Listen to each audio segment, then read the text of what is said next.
ప్రభునందు ప్రియులారా, మనం చదువుకున్నటువంటి వాక్య భాగం ఎస్తేరు గ్రంథంలోనిది. ఎస్తేరు గురించి మీలో చాలామంది బైబిల్ చదివిన వాళ్ళకి తెలిసే ఉంటుంది. ఒక అనాథ అయినటువంటి అమ్మాయి తల్లిదండ్రులను పసితనములోనే కోల్పోయి, ఒక అనాథ అయినటువంటి అమ్మాయి జాతిని ఉద్ధరించి దాదాపు 127 సంస్థానాలకు రాణి అయి, తన ప్రజలందరి ప్రాణరక్షణకు కారణమై, రక్షకుడు భూమి మీదికి రావడానికి ఏర్పరుచుకున్న జనావళిని కాపాడిన యోధురాలుగా చరిత్రకెక్కింది. బైబిల్ గ్రంథములో ఈ అనాథ అమ్మాయి పేరు మీద ఒక పుస్తకాన్నే దేవుడు ఉంచాడు అంటే ఈ అమ్మాయి దేవునికి ఎంత బాగా నచ్చిందో మీరు ఊహించవచ్చు.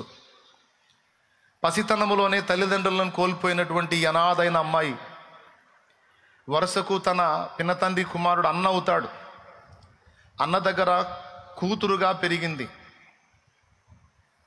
పసితనములోనే అమ్మా నాన్న ప్రేమలకు దూరం అయిపోయింది. ఒక అనాథ అయినటువంటి పిల్ల వేరే దగ్గర బ్రతుకుతున్నప్పుడు ఎలాంటి పరిస్థితులు ఉంటాయో మీరు ఊహించవచ్చు. మొర్దెకై ఒకవేళ ప్రేమగా పెంచినా మరి మొర్దెకై కుటుంబము మరి ఈ అమ్మాయిని ఏ విధంగా చూసి ఉంటారో మీరు ఆలోచించవచ్చు. కానీ ఈమె వారి మధ్య అద్భుతంగా ప్రవర్తించి వారి మన్నన పొంది, తనకున్నటువంటి దీన స్థితిని బట్టి బాల్యం నుంచి కూడా దీనత్వాన్ని నేర్చుకుంది. ఎస్తేరుని చూసినప్పుడు ఎవరికైనా దయ పుట్టిద్ది అని బైబిల్లో రాసుంది. మనల్ని చూస్తే ఒకరికి దయ పుట్టాలంటే మనం అహంకారులమై ఉంటే దేవుడికైనా మనుషులకైనా దయ పుట్టదు. అహంకారంతో విర్రవీగే వాళ్ళని చూస్తే తన్నబుద్ధి అయింది. దేవుడు కూడా ఆ మాటే రాయించాడు, దేవుడు అహంకారులను ఎదిరించి దీనులకు కృప చూపును అని. ఒకరిని మనం దయ చూపాలి, ఒకరి ఎడల కృప చూపాలంటే వారు దీనులై ఉండాలి. ఎస్తేరు గ్రంథంలో అనేక చోట్ల అనేక సార్లు రాయబడిన మాట ఏమిటంటే ఆమె దీనురాలు, ఆమె ముఖం చూస్తే ఎవరికైనా దయ పుట్టిద్ది అని రాసుకుంది. అంటే దయ పుట్టే విధంగా ఆమె నడుచుకుంటుంది. ఆమె దీన మనస్సు కలిగి ప్రవర్తిస్తుంది గనక ఆమె పెరిగిన ఇంట, ఆమె అడుగుపెట్టిన చోటెల్లా కూడా ఆమె కనిపించినప్పుడు అవతల వారికి ఆమె మీద దయ పుట్టిద్ది. అంటే ఎదుటి వాళ్ళ దృష్టిలో ఆమె దీనురాలుగా నడుచుకోవటం అనేది బాల్యం నుండే అలవర్చుకుంది. అలాంటి దీన మనసు తనకు రావడానికి తనకు ఏర్పడిన కష్టాలే కారణం కావచ్చు. కొన్నిసార్లు మన జీవితంలో ఎదుర్కొనేటువంటి కొన్ని విధములైన కఠిన శ్రమలను గురించి మనం చాలా కలత చెందుతాం. దేవా, లోకములో అందరికీ లేని పరిస్థితి నాకెందుకు ఇచ్చావు? అందరూ తమ తమ తల్లిదండ్రుల్ని కలిగి ఉన్నారు, నేను ఎందుకునైనా తండ్రి లేని దాన్ని అయ్యాను, తల్లి లేని దాన్ని అయ్యాను, తల్లిదండ్రులు ఇద్దరు లేని దాన్ని అయ్యాను. నేను ఎందుకయ్యా ఇలాంటి భర్తను కలిగి ఉన్నాను, ఇలాంటి భార్యను కలిగి ఉన్నాను, ఇలాంటి పిల్లల్ని కలిగి ఉన్నాను, ఇలాంటి తల్లిదండ్రులను కలిగి ఉన్నాను. కొంతమంది కొన్ని కారణాలను బట్టి దుఃఖపడతారు. దేవుడు మన జీవితంలో అనుమతించేటువంటి కొన్ని కఠినమైన శ్రమలు, అవి ఏ రూపంలోనన్నా రాని, అవి మనల్ని దీనులుగా చేయడానికి, మనలో ఉన్న అహంకారాన్ని విరగొట్టి మనల్ని దీన మనస్కులుగా చేయడానికి దేవుడు మన జీవితంలోకి అనుమతిస్తాడు. స్వతహాగానే జన్మత మూఢ స్వభావంతో పుట్టిన బతుకులు మనై. బాలుని హృదయంలో మూఢత్వం స్వాభావికంగా పుట్టును, శిక్షాదండము దాన్ని తోలివేయుదని సామెతల గ్రంథంలో ఉంది. మన పుటకే మూఢత్వంతో పుట్టిన పుటక. వాడికి తెలియదు, ఒకటి చెబితే వినడం, అంతా పెడద్రం నడమంత్రం అన్నట్టు. అలాంటి పుటక పుట్టాం, అలాంటి బతుకు. అయితే మరి ఆ మూఢత్వాన్ని, ఆ పెడద్రాన్ని, ఆ నడమంత్రాన్ని, ఆ అహాన్ని మనలో నుండి తోలివేసేదాన్ని దేవుడు వినియోగిస్తాడు. దాని పేరు శిక్షాదండం. బాలుని హృదయంలో మూఢత్వం స్వభావ సిద్ధంగా పుడుతుంది, శిక్షాదండం దాన్ని తోలేస్తుంది అన్నాడు. శిక్షాదండాన్ని ఉపయోగించకపోతే మనలో ఉన్న కొన్ని దరిద్రగుట్ట లక్షణాలు పోవు. కనుక దేవుడు మనందరికీ ఎవరికి తగ్గ శిక్షాదండాన్ని వాళ్ళకు ఉపయోగించి ఎవరిని ఏ విధంగా తోమి లైన్లో పెట్టాలో దేవుడు ఆ విధంగా తోమి లైన్లో తెచ్చుకుంటాడు. అది దేవుని పద్ధతి. దేవునికి స్తోత్రం. కోడెదూడల్ని కాడి కట్టేటప్పుడు మీకు తెలుసా, పొలంలో రైతులు అది కాడి కిందికి రాదు, దాన్ని కాడి కిందికి తీసుకొచ్చి అరక దున్నిచ్చేదానికి దాన్ని సిద్ధపరచాలంటే దాన్ని ఒక రేంజ్లో ఉతికారేస్తాడు. ఎట్టకేళ్లకు కాడి మెడ మీద పెట్టుకోవాలి, ఏయ్ అంటే అలాగ వెళ్ళిపోవాలి. కోటింగే కాదు, మరీ పెడగా ఉండి అసలు మాటినకపోతే ముక్కు తాడేస్తాడు. ఈ దరి నుంచి ఆ దరికి బెజ్జం వేసి అందులోంచి ఒక తాడు నడిపి మెడకు కడతాడు. ఇక అది ఇట్టిట్టు అందనుకో, ఓవర్ యాక్షన్ చేసిందనుకో, ఇక్కడ ముక్కు దగ్గర మంట పుట్టింది, దెబ్బ కంట్రోల్ అయిపోయిద్ది. అట్లా కొంతమందికి అప్పుడప్పుడు కోటింగులాగా, కొంతమందికి అయితే పర్మనెంట్గా ముక్కుతాడులాగా కొన్ని లింక్ చేసి పెడతాడు దేవుడు. ఎందుకంటే మన మేలు కోసమే. దేవునికి స్తోత్రం. అహంకారులుగా మనం ఉంటే కృప పొందలేము. అందుకని మనల్ని దీనులుగా చేసి దేవుని దృష్టిలోనూ మనుషుల దృష్టిలోనూ దయ పొందునట్లు మనం దీనులం కావాల్సి ఉంది.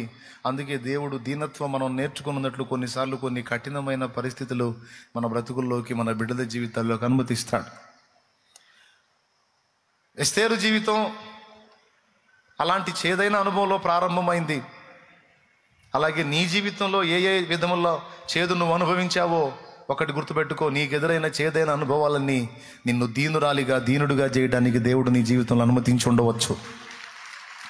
ఒకవేళ ఆ పరిస్థితులు నీకు ఎదురు కాకపోయి ఉంటే ఈరోజు నువ్వు ఇలా ఉండకపోతుండే. ఎలా ఉండేవాడివో, ఎలా ఉండేదానివో, కానీ ఆ చేదైన పరిస్థితులు నీ జీవితంలో అనుమతించబడినందునే ఈరోజు నువ్వు దీనుడుగా, దీనురాలిగా అటు దేవుని దృష్టి ఎందును, మనుషు దృష్టి ఎందును దయ పొందావు. ఎస్తేరు జీవితం మొత్తం నేను మీకు చెప్పాలనుకోలేదు, ఎందుకంటే గతంలో మీతో పంచుకున్నాను. ఎస్తేరు జీవితంలో మనం నేర్చుకోదగ్గ పాఠాలు అనేకం ఉన్నాయి. 7 సంగతులు చెప్పాను గతంలో. ఎస్తేరు జీవితంలో నుండి 7 సంగతులు మాట్లాడాను. ఎస్తేరు దీన మనస్సు కలిగిన స్త్రీ అని, ఎస్తేరు విధేయురాలని, ఎస్తేరు వివేచన కలిగిన స్త్రీ అని, 4వది కృతజ్ఞతా బుద్ధి కలిగినదని, 5వది విశ్వాసం గలదని, 6వది తెగింపు త్యాగబుద్ధి కలిగిందని, 7వది సమయోచిత జ్ఞానం కలిగిందని. గతంలో ఎస్తేరు గ్రంథ ధ్యానంలో ఎస్తేరు జీవితాన్ని గురించి 7 సంగతులు మీకు నేర్పించాను. నేను చాలాసార్లు చాలా విషయాలు విలువైనవి అందిస్తాను, కానీ అవన్నీ ఎక్కువ మంది గుర్తుపెట్టుకోరని అనుకుంటాను. నేను విన్నప్పుడు ఇంట్రెస్ట్గా వింటారు, కానీ అవి జ్ఞాపకంలో ఉండవు. అయినా మళ్ళీ ఒకసారి గుర్తు చేశాను. 7 గుడ్ క్వాలిటీస్ ఎస్తేరు జీవితంలో. ఇంకా తవ్వుకుంటే మరికొన్ని కనపడతాయి, కానీ మెట్టుకి 7 సంగతులు. ఏం చెప్పాను ఇప్పుడు నేను వరుసగా చెప్పుకుంటూ వచ్చాను. ఏమైనా రాశారా మీరు? ఎస్తేరు దీన మనస్సు కలిగిన స్త్రీ, విధేయురాలు, వివేచన కలిగిన స్త్రీ, విశ్వాసము గల స్త్రీ, కృతజ్ఞతాబుద్ధి గల స్త్రీ, త్యాగబుద్ధి కలిగిన స్త్రీ, తెగింపు త్యాగము కలిగిన స్త్రీ, సమయోచిత జ్ఞానము కలిగిన స్త్రీ.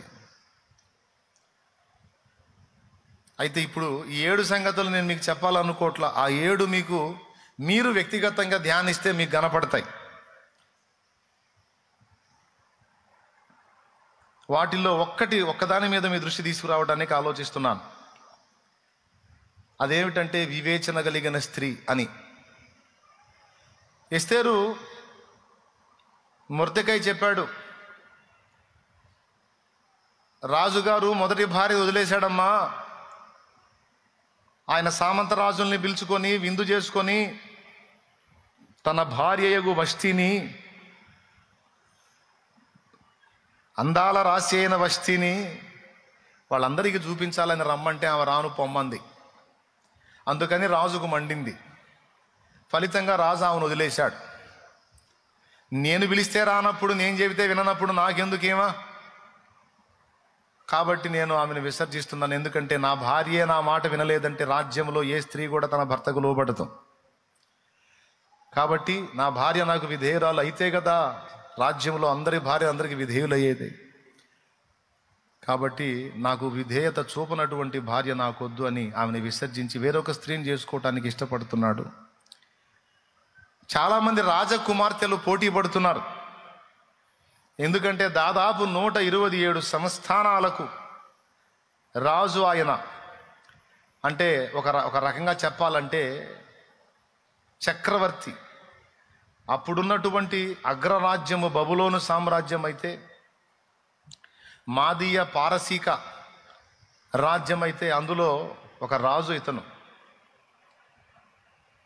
అగ్రరాజ్యపు రాజు. ఇతని కింద సామంత రాజులు ఉంటారు. కాబట్టి ఒకవేళ ఆయనకు కానీ భార్య అయితే 127 సంస్థానాల మీద రాణి అయిపోతుంది. చాలా గొప్ప విషయం అది. మరి చాలామంది రాజకుమార్తెలు పోటీ పడుతున్నారు ఆయనకు భార్య కావాలని. ఎస్తేరు, నువ్వేమన్నా ప్రయత్నిస్తావా అన్నాడు. ఎస్తేరు అడ్డు చెప్పే టైపు కాదు, విధేయురాలని చెప్పా కదా. మీ ఇష్టం, మీరు చేయమంటే నేను ఏదైనా చేయడానికి సిద్ధంగా ఉన్నానంది. ఏం లేదమ్మా, ఒకవేళ దేవుడు కృప చూపి నిన్ను రాణిని చేశాడనుకో, ఇదిగో ఈ అన్య దేశములో మన ప్రజలకు భద్రత లేదమ్మా, ఒకవేళ నువ్వు రాణివైతే మన ప్రజలు భద్రతలో ఉంటారు, ప్రయత్నిస్తావా అంటే తప్పనిసరిగా ప్రయత్నిస్తానని రాణి పోటీలో ఆమె కూడా పోయింది. ప్రార్థించుకుంది, దేవుని సంకల్పం తెలుసుకుని వెళ్ళిపోయింది. చాలామంది రాజుల కుమార్తెలు వచ్చారు, అంతఃపురంలో వాళ్ళని ఉంచారు.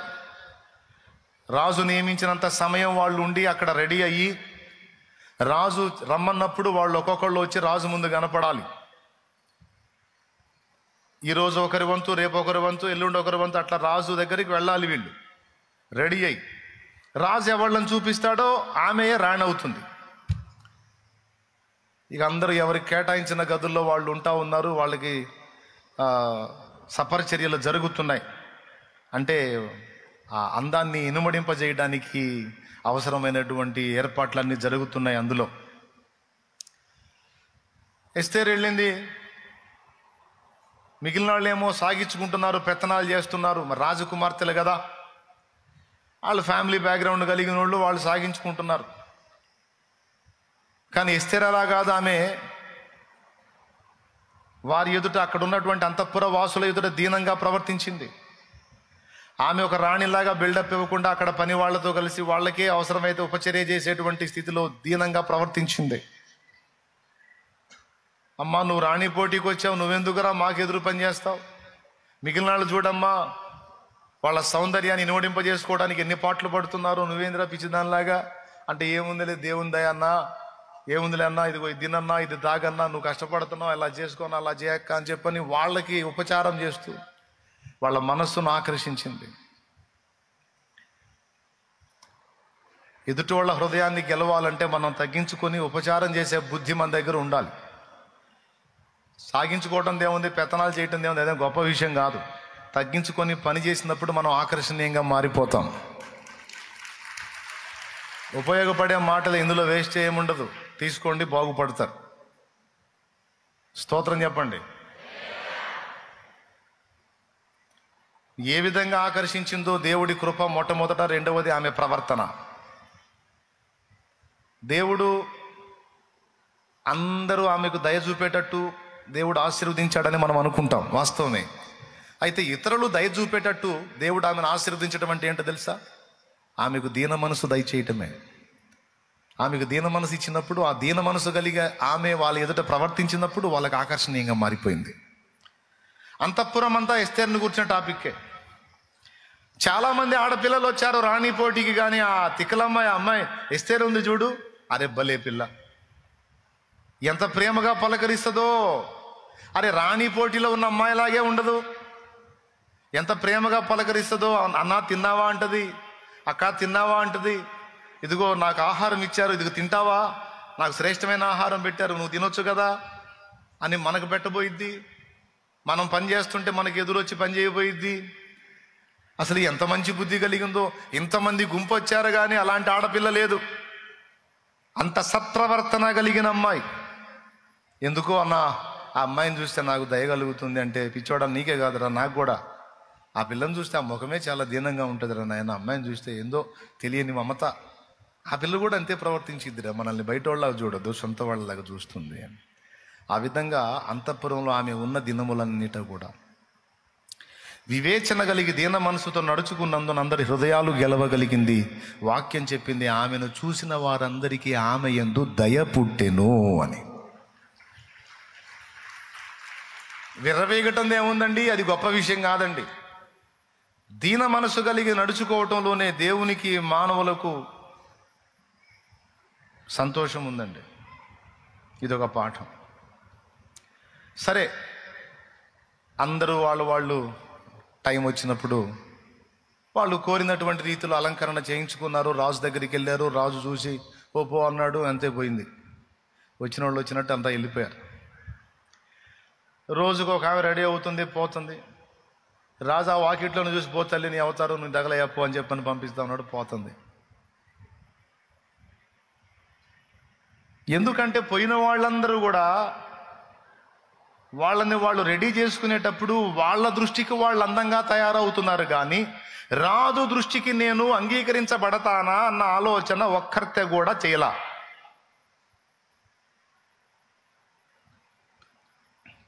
ఇక్కడ అందంగా కనపడాల్సింది ఎవరికి? ఆకర్షించాల్సింది ఎవరి కళ్ళు? రాజు కళ్ళు. ఈమె దృష్టికి ఈమె అందంగా కనపడితే ఆయన దృష్టికి కనపడకపోవచ్చు. భార్య ఆకర్షించాల్సింది ఎవరి మనస్సుని? ఎవరి కంటిని అంటే భర్త కంటిని. చాలామందికి ఈ వివేచన తెలీదు. కాబట్టి అందరూ ఈ హేగే వెళ్ళి, అమ్మాయి ఈరోజు నీ వంతు వచ్చింది, నిన్ను రెడీ చేయమన్నారు, మరి ఏమేం కావాలో కోరుకుంటే, నాకు ఇలాంటి ఆభరణాలు పెట్టండి, నాకు ఇలాంటి వస్త్రాలు తొడగండి, నా జుట్టు ఇన్ని ముళ్ళు వేయండి, నాకు ఇన్ని పిలకలు వేయండి అని ఏవో ఆయన శోభలు వాళ్ళు చెప్పటం, వాళ్ళు చెప్పిన అవతారాలన్నీ నేను వేయటం, ఆమె పోయి రాజు ముందు దిష్టిబొమ్మలా నిలబడటం, నీకు దండం పెడతా పోవే తల్లి అని పంపించటం, ఈ తంతంతా జరుగుతుంది. ఒక్కరిని కూడా ఇష్టపడట్లా రాజు. ఇక ఎస్తేరు వంతు వచ్చింది. ఎస్తేరు వంతు వచ్చినప్పుడు హేగే ఎస్తేరుని అడిగాడు, అమ్మా ఎస్తేరు, నీవు రాజు దగ్గరికి వెళ్ళాలి ఈవేళ. ఇప్పటిదాకా పనికిమాల వాళ్ళందరికీ చేశా, వాళ్ళు దరిద్రపు కోరికలు ఎలా కోరితే అలాగ తీర్చే వాళ్ళకి. నా బంగారు తల్లి, ఈరోజు నీ వంతురా, నువ్వు ఎంత రిస్క్ చెప్పినా చేస్తామా, నిన్ను రెడీ చేయడానికి నువ్వు ఎలాంటి రిస్క్ చెప్పినా సరే నేను చేస్తా, ఎందుకంటే నువ్వు అంత మంచిదాన్ని. నీకోసం ఎంత రిస్క్ అయినా చేస్తా, ఎన్ని రకాలుగానే నిన్ను డెకరేట్ చేస్తా, రెడీ చేస్తా, కోరుకో తల్లి అని. అప్పుడు ఎస్తేరు అన్నది, నేను ఇంతవరకు రాజు ముఖమే చూడలేదు, రాజు ముఖమే నాకు తెలియనప్పుడు రాజు ఇష్టాలు నాకు ఎట్లా తెలుస్తాయి అయ్యా? కానీ నేను ఇక్కడకు రాక మునిపే అనేక సంవత్సరాలుగా నీవు రాజు నొద్ద ఉన్నావు. నేను నా ఇష్టం వచ్చినట్టు రెడీ అయితే అది రాజుకు నచ్చవచ్చు, నచ్చకపోవచ్చు. ఎందుకంటే నేను ఇక్కడికి వచ్చింది నా ఇష్టం వచ్చినట్టు ప్రవర్తించడానికి కాదు, రాజు ఇష్టాన్ని నెరవేర్చడానికి. కాబట్టి రాజుకు నేను ఎలా ఉంటే నచ్చుతానో అది నాకు తెలియదు, నీకు తెలుసు కనుక ఆ విధంగానే నన్ను రెడీ చేయమంది. అంతమంది గుంపు వచ్చారు, కానీ ఒక్కదానికి కూడా ఇలాంటి తెలివి లేదమ్మా. నన్ను అట్ట చెయ్యి, నన్ను ఇట్ట చెయ్యి, నన్ను అలా రెడీ చెయ్యి, నన్ను ఇలా రెడీ చేయని అడిగింది. కానీ ఒక్క తల్లి కాకపోతే ఒక్క తల్లన్న రాజుకు నచ్చినట్టు నన్ను రెడీ చేయని అడగలేదు. ఆ మాట నువ్వు ఒక్కదాన్ని అడిగావురా ఎస్తేరు, నువ్వు చాలా వివేచన కలిగిన దానివి, ఖచ్చితంగా నువ్వే పాస్ అవుతావు చూసుకో అంట. ఎందుకంటే హేగేకి తెలుసు రాజుకి ఏ కలర్ ఇష్టమో తెలుసు, ఎలాంటి స్థితిలో ఒక ఆడ మనిషి ఉంటే ఇష్టమో రాజుకి తెలుసు. రాజు ఇష్టాలు హేగేకి చెప్పు పంచుకుంటాడు కదా, సంవత్సరాలుగా అక్కడే ఉన్నాడు కదా. ఏదో సందర్భంలో రాజును కలిసినప్పుడు ఆ కలర్ భలే ఉంటుందయా అంటాడు, ఈ ఆభరణం బాగుంటుందయా అంటాడు, లేకపోతే ఇవన్నీ ఎందుకయ్యా చెత్త, సింపుల్గా ఉంటే భలే ఉంటుందయా అంటాడు. అవన్నీ రికార్డ్ చేసుకొని కూర్చున్నాడుగా. శుభ్రంగా రాజుకు నచ్చిన విధంగా ఎస్తేరును రెడీ చేశాడు. ఎస్తేరు, ఎక్స్ట్రాలు ఏం అవసరం లేదురా, అసలు నీ దీన మనసే గొప్ప అలంకరణ, దానికి తోడుదిగో ఇట్లాంటి ఈ వర్ణం, ఈ కలర్ శారీ లేకపోతే ఈ కలర్ డ్రెస్ ఆయనకి నచ్చుతుంది, ఇట్లా ఇంత సింపుల్గా ఉంటే నచ్చుతుందమ్మా, సరేనంటే అలాగే నువ్వు ఏది చేస్తావు అంతే, నీవు నియమించిన అలంకరణ తప్ప ఒక్కటి ఎక్కువైనా తక్కువైనా నేను పోను. అది మనం చదివిన మూలవాక్యం. రాజు సేవకుడైన హేగే నియమించిన అలంకరణ తప్ప మరి ఏది ఎస్తేరు ధరించలేదు. ఆమె రాజు దగ్గరికి వెళ్ళింది. అలాగా రాజు దగ్గరికి వెళ్ళి నిలబడినప్పుడు రాజుకు మైండ్ పోయింది. అయ్యలారా, పురుషుల్ని కూర్చోబెట్టి ఆమె సంగతి చెబుతున్నాడు ఏంది నాకు అనమాకండి. దేవునికి స్తోత్రం. అయ్యా పెద్దగా చెప్పండి, ఒకసారి స్తోత్రం చెప్పండి. ఎస్తేరు సంగతి మాకెందుకు అయ్యా అనుకోవాకండి. ఇక్కడ ఒక పాఠం ఉంది. మనందరం పురుషులమే స్త్రీలమే అయినప్పటికీ క్రీస్తు ముందుకు పోయినప్పుడు మనమందరము వధువు సంఘము. అంటే మనమందరము స్త్రీలోకి వచ్చాం. పురుషుడు కూడా స్త్రీలోకి వచ్చేసాడు. నాడు ఎస్తేరు ఏ విధంగా అహస్వేరోషు మనసుకు తగినట్టుగా తెలుసుకొని నడుచుకుందో, ఈరోజు పురుషుడైనా స్త్రీ అయినా మనందరికి ఒక రాజు ఉన్నాడు. ఆ రాజు యేసు రాజు. ఆయన మనసు తెలుసుకొని నడుచుకోవాలి. ఆయన మనసు తెలుసుకొని నడుచుకోవాలి. అప్పుడు ఇక మన పొజిషన్ వేరే లెవెల్లో ఉంటుంది. చాలామంది చేస్తున్న పొరపాటు ఏంటంటే నడుస్తున్నారులే కానీ తెలుసుకోకుండా నడుస్తున్నారు. అది ఇక్కడ నా అంశం ఈరోజు. తెలుసుకొని నడుచుకోండి, అదే టైటిల్. దేవునికి స్తోత్రం. ఏంటి టైటిల్ అంటే తెలుసుకొని నడుచుకోండి. ఎస్తేరు చేసినటువంటి పని ఏమిటంటే రాజుకి ఏది ఇష్టమో ఏది ఇష్టమో లేదో, ఎలా ఉంటే నచ్చుతుందో ఎలా ఉంటే నచ్చదో ముందే తెలుసుకుంది. అంతమంది ఆడపిల్లలు రాజకుమార్తెలు వచ్చారు, అందాల బొమ్మలు వచ్చారు. వాళ్ళకి ఇష్టం వచ్చినట్టు అలంకరణ చేసుకొని హడావుడిగా పోయారు. నచ్చల రాజుకి. ఎందుకంటే ముందు ఒక ఆమెను చేసుకున్నాను, అందాల రాశి అని అందాల బొమ్మని చేసుకున్నాను. అందమైతే ఉంది కానీ పంది కంటే దరిద్రంగా ఉంది. అందమైతే ఉంది కానీ పంది కంటే దరిద్రంగా ఉంది దాని బుద్ధి.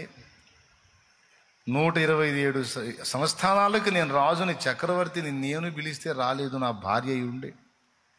దాని బుద్ధి అలాంటిది, అవిధేయురాలు, పనికి మాలింది. నాకెందుకని వదిలేశాను.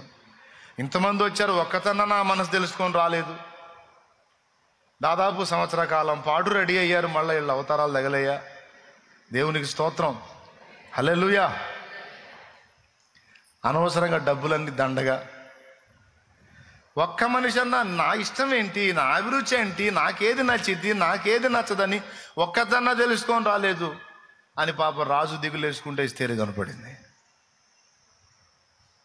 ఎస్తేరును చూడగానే రాజుకి అర్థమైపోయింది. ఎందుకంటే ఎస్తేరు ఒంటి మీద రాజుకి ఇష్టమైన వర్ణం ఉంది, రాజుకి ఇష్టమైన అలంకరణ ఉంది. ఇంకేం మాట్లాడాల రాజు. ఆమెను చూసి తన పరివారంతో చెప్పాడు, ఇదిగో నాకు అద్భుతమైనటువంటి వ్యక్తి, నాకు తగిన భార్య దొరికింది, ఈమెయే రాణి అన్నాడు.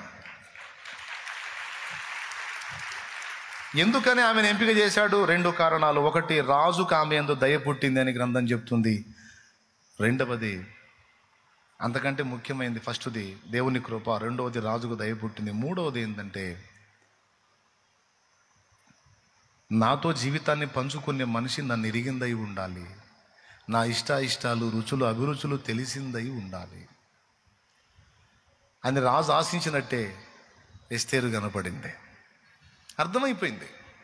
ఇది కదా భార్యకు ఉండాల్సిన లక్షణం, ఇది కదా స్త్రీకి ఉండాల్సిన లక్షణం. నా దగ్గరకు రాకమునిపే నేనేందో తెలుసుకుంది. ఇలా నా హృదయాన్ని ఎరిగి నా మనసుని తెలుసుకోవటానికి ఇష్టపడింది కనుక తెలివి కలిగింది, జ్ఞానం కలిగింది, వివేచన కలిగింది. ఇలాంటి వ్యక్తి నాకు భార్య అయితే ఈమెను బట్టి నాకు మేలు కలుగుతుందని నమ్మాడు. కొంతమంది ఇలాంటి వివేచనతో అడుగులు వెయ్యరు. సోదరులారా, సోదరీమణులారా, ఎక్కువసేపు మాట్లాడదలుచుకోలేదు ఈరోజు. పోయిన వారం ఒక అంశం ఎత్తుకున్నాను, క్లైమేట్ బాగుంది, దాదాపు 2:20 అయింది చెప్పా, అయినా వదిలిపెట్టకుండా చెప్పా. ఈరోజు అంతసేపు చెప్పదలుచుకోవాలా, ఎందుకంటే బయట ఎండ అదిరిపోతుంది, లోపల ఒక్కతీత. ఇంకాసేపు ఎక్కువైందంటే మీకు తిక్కరేగిద్ది. నన్నేం అనకపోయినా ఒకళ్ళనొకళ్ళు జుట్లు పీక్కునే అవకాశం ఉంటుంది. కాబట్టి ఆ స్థితికి మిమ్మల్ని రానిదలుచుకోలేదు. దేవునికి స్తోత్రం కలుగును గాక. లేదా నీరసం వచ్చి అడ్డం పడే అవకాశాలు లేకపోలే. కాబట్టి ఆ గతి మీకు పట్టని దలుచుకోలేదు, అందుకే డైరెక్ట్గా పాయింట్లోకి వచ్చేసా, ముందే మొదలు పెట్టేశా. బాగా వినండి. దేవుని దగ్గరకు మనం వచ్చినప్పుడు దేవునికి ఇష్టంగా మనం నడుచుకోవాలని ఆశపడతాం. దేవునికి ఇష్టంగా నడుచుకుంటే దేవుడు మనకు తోడై ఉంటాడు. ఎలాంటి ప్రతికూలతల్లో కూడా మన చెయ్యి విడవడు. ఆయన మనకు తోడై ఉండి మన చెయ్యి పట్టుకుంటే మనకి ఇక అపజయం అనేది లేదు. అపజయాలు సైతం మనకు విజయాలుగా మారిపోతాయి, వైఫల్యాలు సైతం మనకి విజయాలుగా మారిపోతాయి, కీడులు సైతం మనకి మేలులుగా మారిపోతాయి. ఎందుకంటే దేవుడు మనం చెయ్యి పట్టుకున్నాడు గనుక, దేవుడు మనకు తోడై ఉన్నాడు గనుక. ఏది జరిగినా సరే అది అడితిరిగి మనకు మంచిగా వచ్చింది. మన కొంప మునిగిందిరా అనుకున్న అంశం కూడా మనకి ప్లస్గా మారిపోయింది. ఎప్పుడంటే దేవుడు మనకు తోడై ఉంటే.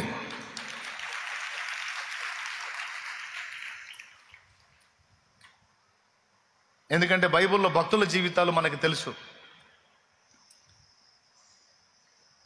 బైబిల్లో భక్తుల జీవితాలు మనకు తెలుసు. నానా రకాల శ్రమల్లో గుండా వాళ్ళు నడిపించబడ్డారు, చివరికి వెళ్ళి సింహాసనం ఎక్కారు. ఎవరు ఎన్ని రకాల కీడులు కల్పించినా అవన్నీ తీసుకెళ్ళి వాళ్ళు సింహాసనం ఎక్కడానికి కారణమైనాయి. ఎందుకంటే దేవుడు వారికి తోడై ఉన్నాడు. దేవుడు మనకు కూడా తోడై ఉండాలనేది మన ఆశ. దేవుడు ఎవరికి తోడై ఉంటాడంటే, ఎవరు ఆయనకు అనుగుణ్యంగా నడుచుకుంటారో, ఆయన మనసుని తెలుసుకొని నడుచుకుంటారో వారికి దేవుడు తోడై ఉంటాడు. దేవునికి ఇష్టంగా నడుచుకున్న వాళ్ళకి దేవుడు తోడై ఉంటాడు. బ్రదరు ఏమంటావు? రైట్. ఇప్పుడు దేవునికి ఇష్టంగా నడుచుకోవాలంటే అసలు ముందు దేవునికి ఏది ఇష్టమో ఏది ఇష్టమో లేదో తెలుసుకోవాలిగా. ఏమంటావు? ఫస్ట్ మనం దృష్టి పెట్టాల్సింది ఏంటంటే నడవటం కాదు, ముందు ఇష్టం ఏదో తెలుసుకోవాలి. ఈ ఒక్క మాటతో సమాజములోను, సంఘములోను, కుటుంబములోను, దేవుని ఎదుటను, శత్రువు ఎదుటను 5 ప్రదేశములలో మనం నడవటానికి ఈ సూత్రం ఉపయోగపడేది. ఏమిటి అంటే తెలుసుకోవటం. సైతానుగాడిని ఒక ఆట ఆడుకోవాలని ఉందా నీకు? ఆడుకుందువు, కానీ ముందు వాడి గురించి తెలుసుకో. వాడి బలమేందో తెలుసుకో, వాడి బలహీనతలు ఏందో తెలుసుకో, వాడు నిన్ను అటాక్ చేసే విధానం ఏందో తెలుసుకో, వాడిని తిరిగి ఎలా తన్నాలో తెలుసుకో. దానికి కొద్దిగా టైం కేటాయించు. శత్రువుని గురించి తెలుసుకున్నప్పుడు వాడిని నడువులు ఇరిగేటట్టు తన్నటం మనకు అర్థమైద్ది. అసలు తెలుసుకోకుండా యుద్ధానికి దిగామనుకో, వాడి నడువులు ఇరగటం కాదు, నీ నడువులు ఇరుగుతాయి. ఎందుకంటే వాడు ఎటు నుంచి వచ్చి ఏ విధంగా తంతాడో నీకు తెలియదుగా. కత్తి తీసుకొని రా అని పోయావు. ఇక్కడ పాయింట్ ఏంటంటే, యుద్ధములో నీవు గెలుపొందాలంటే ముందు శత్రువుని గురించి తెలుసుకోవాలి. నీకు ఇవ్వబడింది ఏందో తెలుసుకోవాలి, శత్రువుకి ఇవ్వబడింది ఏందో కూడా తెలుసుకోవాలి. తెలుసుకొని నువ్వు నడుచుకున్నప్పుడు గెలుపు నీదవుతుంది. తెలుసుకోకుండా యుద్ధానికి పోతే తన్నులు తింటావు. శత్రువు బలాబలాలు తెలుసుకోవాలి, బలహీనతలు తెలుసుకోవాలి. నువ్వు కోర్టులో వ్యాజ్యానికి పోయినా, ఏమండి కుస్తీ ఫైట్లకు పోయినా, నువ్వు ఏ ఫైటింగ్ చేయడానికి పోయినా, ఏ విధమైన వాదనకు పోయినా అవతలి వాడి బలము బలహీనత తెలుసుకొని నువ్వు అడుగులు వేయాలి. ఈ తెలుసుకొనుట అనేది ఒక కీలకమైన విషయం. 5 ప్రదేశాలు చెప్పాను నేను. 1 దేవుని ఎదుట, 2 శత్రువు ఎదుట, 3 సంఘం ఎదుట, 4 సమాజం ఎదుట, 5 కుటుంబము ఎదుట. ఇంట్రెస్ట్ ఉంటే టప్పి రాసుకో, మళ్ళీ చెబుతా. 1 దేవుని ఎదుట, 2 శత్రువు ఎదుట, 3 సంఘం ఎదుట, 4 సమాజం ఎదుట, 5 కుటుంబం ఎదుట.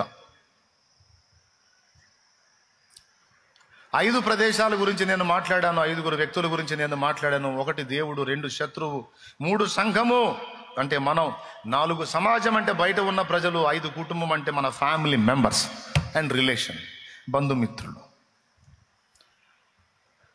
మనం ఈ భూమి మీద ఉన్నంత కాలం ఈ 5 ముందు నడవాలి. ఈ 5 ముందు మనం నడవాలి. అసలు వీళ్ళెవరితో నాకు సంబంధం లేదంటే అడవిలోకి పోవాలి. అడవిలో పోయినా 2 ఉంటారు, దేవుడు ఉంటాడు, సైతాను ఉంటాడు. అడవిలో కూడా శత్రువులు ఉంటాయి, పాములు, జంతువులు, అవి కూడా ఉంటాయి. ఇక్కడ ఈ సమాజం నుంచి బయట పోతే అక్కడ ఒక సమాజం ఉంది అడవిలో. జంతు సమాజం. దాని ముందు ఎలా నడుచుకోవాలో కూడా తెలుసుకొని ఉండాలి. టోటల్గా ఈ భూమి మీద మనం బతికున్నంత వరకు ఈ 5గురి ఎదుట మనం బ్రతకాల్సి ఉంది అనేది మీకు అర్థమైందని అనుకుంటున్నాను. ఎందుకంటే ఇప్పుడు 3 సార్లు చెప్పాను కాబట్టి. ఒకసారి స్తోత్రం చెప్పండి మీరు. మొట్టమొదట దేవుని దగ్గర. ఇప్పుడు దేవుడు మనకు తోడై ఉంటే వరుస విజయాలే అని చెప్పాను, అపజయాలు కూడా విజయాలుగా మారతాయని చెప్పాను. ఒకడు మనల్ని పడద్రోద్దామని తోసినా కూడా అది మనం పోయి సింహాసనం మీద కూర్చోడానికి కారణమైద్ది అని చెప్పాను. బైబిల్ గ్రంథంలో మీకు ఎన్నోసార్లు చెప్పాను, మళ్ళీ ఒకసారి గుర్తు చేస్తాను. యెహోవా యోసేపునకు తోడై ఉండెను అనుంది. యోసేపుని అన్నలు అమ్మేశారు. సంతలో పశువులాగా బంధించబడిన వాడై ఐగుప్తు మధ్యలో సంతలో పశువు నమ్మినట్టు యోసేపును అమ్మారు. సొంత అన్నలు ఇష్మాయేలీలకు అమ్మితే వాళ్ళు పోయి యోసేపును ఐగుప్తులో అమ్మారు. 2 సార్లు అమ్మబడ్డాడు యోసేపు. స్తోత్రం చెప్పండి. ఎందుకు అమ్మబడ్డందుక కాదు, మీకు ఏకాగ్రత రావటానికి. 2 సార్లు అమ్మబడ్డాడు. ఒకటి అన్నల చేత అమ్మబడ్డాడు, వాళ్ళ దగ్గర కొనుక్కున్నోళ్ళు ఇంకొకళ్ళకి అమ్మారు, వాళ్ళ దగ్గర నుంచి కొనుక్కున్నోడు పోతీఫెరు. యోసేపు జీవితాన్ని మీరు గమనించినట్లయితే పాపం అడుగు తీసి అడుగేస్తే అగసాట్లే. సొంత వాళ్లే ద్వేషించి సొంత వాళ్ల చేతే అమ్మబడిన వాడై, అవమానపరచబడిన వాడై, కొట్టబడిన వాడై, చావు గోతిలోనికి నెట్టబడిన వాడై నానా బాధలు పడ్డాడు. ఇన్ని బాధలు తీరి పోతీఫెరో ఇంట్లో చేరాను, మహారాజు ఎట్లనో పని చేయొద్దురా, పనివాళ్ళ మీద నాయకుడు అయి ఉండన్నాడు. అమ్మయ్య బతికిపోయాను అనుకుంటే అక్కడ అమ్మగారికి తెగులు పుట్టింది. ఆ పోతీఫెరో భార్య యోసేపు మీద కన్నేసి యోసేపుని శోధించటం మొదలుపెట్టింది. అన్ని బాధలు పోయి కాస్త ప్రశాంతంగా ఉందన్నట్టు ఈ సైతాంతు తయారైంది నా ప్రాణానికి. నా వెంటబడింది. నేను అమ్మా నువ్వు నాకు తల్లి లాంటిదని, నా జోలికి రావద్దని మొత్తుకుంటున్నాడు. ఆయన వదిలిపెట్టట్లా. పలుమార్లు విసిగిస్తూ వచ్చింది, లోబడలేదు. చివరికి ఒకరోజు ఎవ్వరూ లేని టైంలో సింగిల్గా చిక్కాడు. అన్ని డోర్లు క్లోజ్ చేసి పడేసి, రాయ్ మర్యాదగా నేను చెప్పినట్టు వింటావా, లేకపోతే నీ మీద నెపము నింద వేసి నిన్ను జైలు పాలు చేయమంటావా అని బెదిరించింది. నా మాట విన్నావంటే స్వర్గ సుఖాలు, వినలేదంటే నీకు నరకమే గతి, జాగ్రత్త అంటే అవసరమైతే నేను ఏ బాధ అయినా పడతా కానీ నన్ను నమ్మి ఇంటి మొత్తాన్ని అప్పచెప్పాడు యజమానుడు నిన్ను తప్ప, కాబట్టి నేను ఆయనకు ద్రోహం చేయలేను, నా దేవుని ఎదుట ఇట్టి పాతకం నేను కట్టుకోను అని ఆమె పలికింది. ఆమె ఎదుట ఆయన పలికాడు. ఫలితంగా ఆమె అతని మీద నింద మోపింది. ఆ నింద ఏమిటంటే అతడు నన్ను బలాత్కారం చేయబోయాడు అని. దాని ఫలితంగా ఆయన జైలు పాలయ్యాడు. ఈ రకంగా పాపం ఎక్కడికి పోయినా ఏదో ఒక సమస్య. కానీ దేవుని వాక్యం పదే పదే చెప్తూ వచ్చింది, యెహోవా యోసేపునకు తోడై ఉండెను, యెహోవా యోసేపునకు తోడై ఉండెను. శోధన ఒకదాని వెంట ఒకటి వస్తూ ఉన్నాయి, కానీ దేవుడు తోడై ఉండి ఆ శోధనను తనకు ప్లస్గా మారుస్తున్నాడు. అది ఇక్కడ గొప్ప విషయం. శ్రమ ఒకదాని వెంట ఒకటి వస్తుందన్నా, శ్రమ వస్తుంది, కానీ దేవుడు తోడై ఉండి ఆ శ్రమని ప్లస్గా మారుస్తున్నాడు. ఒకసారి పక్కన వాళ్ళ ముఖాలు చూడండి, చేతులు కలపండి, ఒకసారి వందనాలు చెప్పండి. దేవుడు మనకు తోడై ఉంటే జరిగే మేలది. ఓకేనా? రైట్. ఇప్పుడు దేవుడు ఆ విధంగా తోడై ఉండి మన వైఫల్యాలు కూడా మనకు విజయాలుగా మార్చాలి అని అందరికీ ఆశ ఉంది. నా అగసాట్లు కూడా దేవుడు అలాగే దీవెనకరంగా మారితే బాగుండన్నయ్యా అని మీరు అనుకుంటారని నాకు తెలుసు. తప్పకుండా మారుస్తాడు. దానికి ముందు దేవుడు నీకు తోడై ఉండాలి. దేవుడు నీకు తోడై ఉండాలంటే నువ్వు దేవుని ఎదుట నడుచుకునే విషయంలో ఆయన మనసు తెలుసుకొని నడవటాన్ని సాధన చేయాలి. దేవునితో నడవాలనుకున్నప్పుడు, దేవుడు మనతో నడవాలనుకున్నప్పుడు, మనము దేవుడు మనం కలిసి ఫ్రెండ్షిప్ చేయాలనుకున్నప్పుడు ముందు మనం అసలు దేవుడితోనే కాదు ఎవరితోనైనా సరే మనం ఫ్రెండ్షిప్ చేయాలన్నా, పెళ్లి చేసుకొని కాపురం చేయాలన్నా, కలిసి బిజినెస్ చేయాలన్నా ఫస్ట్ తెలియాల్సింది ఏంటో తెలుసా? ఒకరి మనసు ఒకరికి తెలియాలి. ఈ మనసులు తెలుసుకోకుండా పెళ్లి చేసామనుకో ఖచ్చితంగా అది పెటాకులైద్ది. దేవునికి స్తోత్రం కలుగును గాక. అర్థమైందా? ఏం తెలుసుకోకుండా, మనసులు తెలుసుకోకుండా సెంటిమెంట్లతో భయపెట్టి నువ్వు చేసుకోకపోతే నేను చేస్తా, నేను బతుకుతానంటే అమ్మాయి మనసు కఠినం చేసుకొని చేసుకుంటుంది. చేసుకుంటుంది కానీ కాపురం చేయదు. ఎందుకంటే బలవంత పెట్టి చేశారు. మనసులోనేమో పర్సన్ లేడు. ఇంకేం చేసేది, నా వల్ల కాదురా బాబు నేను కాపురం చేయను అంటది. పొరపాటున ఏదన్నా లోపొచ్చుకుందామని చూసినా ఆ చెంబులు చేటలు తీసుకొని కొడతా ఉంటుంది. దేవునికి స్తోత్రం, హల్లెలూయా. ఏమండి, ఇక ఒక 2-3 ఏళ్ళు తనులు, దీనికి ఎన్నాళ్ళు తనులు తింటాడు, నాకు వద్దు మా ఈ భార్య, నాకు వద్దు నాన్న ఈ భార్య అంట. మనస్సులు తెలుసుకోకపోతే కాపురం సజావుగా సాగదు. చాలామంది కోర్టులకు ఎక్కి విడాకులు తీసుకోపోయేటప్పుడు జడ్జి గారు అడుగుతాడు, ఏమమ్మా ఎందుకు విడిపోవాలనుకుంటున్నావు అంటే ఆమె చెప్పింది, 5 ఏళ్ళు అయింది ఈ దరిద్రుడిని పెళ్లి చేసుకుని, ఇంతవరకు నాకు అర్థం కాలేదు జడ్జి గారు. ఏమయ్యా ఎందుకు నీ భార్య నుంచి విడిపోవాలనుకుంటున్నావు అంటే, 7 ఏళ్ళు అయింది ఈ దరిద్రపు దాన్ని చేసుకొని, ఇంతవరకు దాని మైండ్ నాకు అర్థం కాల, దానికి ఏమి ఇష్టమో అర్థం కావట్లా, ఏది నచ్చదో అర్థం కావట్లా, ఆమె మనసేందో నాకు తెలియచావాలి. అందుకే కాపురం నరకప్రాయంగా మారింది సార్. పనికాడు ఉన్నప్పుడు, వ్యాపారం దగ్గర ఉన్నప్పుడు, ఉద్యోగంలో ఉన్నప్పుడు హాయిగా ఉంది, ఇంటికి వస్తే నరకం చూపిస్తుంది. ఎక్కువ శాతం నేను రోడ్ల మీదే తిరిగాను. ఇంక తిరగలేను సార్, నా వల్ల కాదు. హోటల్ ఫుడ్ తిని తిని నాకు గ్యాస్ ట్రబుల్ కూడా వచ్చింది. అట్లా ఎవడి శోభవాడు చెప్తాడు. ఎందుకంటే మనస్సులు తెలుసుకోకుండా బ్రతకటం అనేది ఒక నరకప్రాయం. ఆ కాపురాలు సాగవు, అనవసరం. ఇక ప్రియ బిడ్డ గుర్తుపెట్టుకో, ఎవరినైనా సరే, మనుషులనైనా దేవుడినైనా మన సహవాసంలో కలిగి ఉండాలంటే ముందు మనం ఫస్ట్ తెలుసుకోవాల్సింది మనస్సు, మనస్సు, మనస్సు. దేవుడు మనకు తోడై ఉండాలని అందరికీ ఆశ ఉంది. దేవుడు కూడా మనతో పాటు ఆశపడుతున్నాడు. మనతో ఉండాలని, ఆయనతో మనం నడవాలని, మనతో ఆయన నడవాలని, ఆయన మనం ఫ్రెండ్షిప్లో ఉండాలని దేవుడు కూడా మనసారా కోరుకుంటున్నాడు. ఇక్కడ విషయం ఏంటంటే, మన ఫ్రెండ్కు మనం ఏందో తెలుసు. మనం పుట్టక ముందే తెలుసు మన ఫ్రెండ్కి. స్తోత్రం. ఎవరు మన ఫ్రెండ్? మనం అసలు అమ్మ కడుపులో పడకముందే తెలుసు మన మెంటాలిటీ ఏందో. కాబట్టి నా మనసు ఇది, నా మనసు అదే నువ్వు చెప్పాల్సిన అవసరం, నీ మనసు ఎరిగే ఉన్నాడు. అయితే ఇప్పుడు వచ్చిన చిక్కు ఏంటంటే, ఆయన మనస్సు మనకు తెలియదు. అందుకే ఆయన మనస్సును మనకు తెలియజేసే అద్భుతమైన లేఖయే పరిశుద్ధ గ్రంథము. ఏం చేస్తే కోపం వచ్చిద్దో, ఏం చేస్తే సంతోషం కలిగిద్దో, ఏం చేస్తే దుఃఖపడతాడో, ఏం చేస్తే ఆనందపడతాడో, ఏం చేస్తే ఆశీర్వదిస్తాడో, ఏం చేస్తే శాపానికి అప్పగిస్తాడో, ఏం చేస్తే తంతాడో, ఏం చేస్తే ఎత్తుకుంటాడో, మొత్తం మనకు తెలియజేసేది ఈ 66 పుస్తకాల పరిశుద్ధ బైబిల్ గ్రంథము. దేవుని మనస్సును తెలిపే గ్రంథము. దేవునికి స్తోత్రం. ఏమండి, మనం ఏం చేస్తాం తెలుసా? ఈ గ్రంథాన్ని ఆదివారం రోజు ఓపెన్ చేసి మళ్ళీ ఇంటికి పోయి 6 రోజులు దాన్ని మూసిపెడతాం, దాచిపెడతాం. ఎందుకంటే ఎక్కువసార్లు ఓపెన్ చేస్తే దుమ్ము పట్టిద్దని దాన్ని చక్కగా మూసిపెట్టి నీట్గా ఆ తెల్లట నలగకుండా భద్రం చేస్తాం. పరిశుద్ధ గ్రంథం నాది ఎన్ని సంవత్సరాలు వాడినా సరే తెల్లగానే ఉంటుంది. వాడి సత్తే కదూ, దేవునికి స్తోత్రం కలుగును గాక. నువ్వు చదివి సత్తే కదూ, అది నలిగిపోవటానికి నీట్గా తీసుకెళ్తా వాడబెడతావు. ఆదివారం రాగానే బైబిల్ కవర్ మీద దుమ్ము ఉఫ్ అని దులిపి తీసుకొస్తావు. మళ్ళీ కోటం అయిపోగానే పెడతావు. ఎక్కడ? అల్మరాలో పెడతావు, బీరువాలో పెడతావు. మళ్ళీ దానికి ఒక పరిశుద్ధ స్థలం, అటు పెట్టడం, దండం పెట్టడం. దేవుడు చెప్పింది ఏంటంటే, నా మనస్సును మూసి మనసుకు దండం పెట్టడం కాదు, సోది మొహం. అదిగో ఆ పుస్తకం తెరిచినప్పుడు నా మనసు ఓపెన్ అవుతుంది, నా మనసులో ఉన్న సంగతులు నీకు తెలుస్తాయి. మీరు దావీదును గురించి విన్నారు, దేవుని చిత్తానుసారమైన మనస్సు గలవాడని.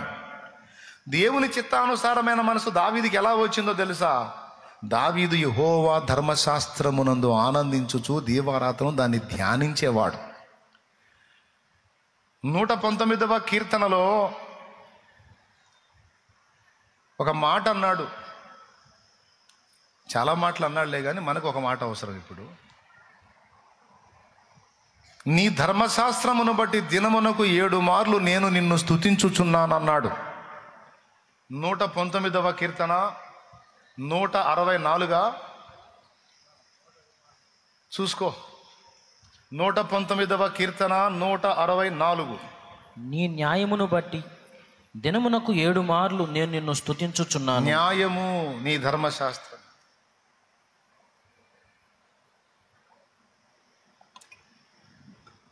దేవుని న్యాయ విధులు తమ్ముడా నీకు బైబిల్లో దొరుకుతాయి.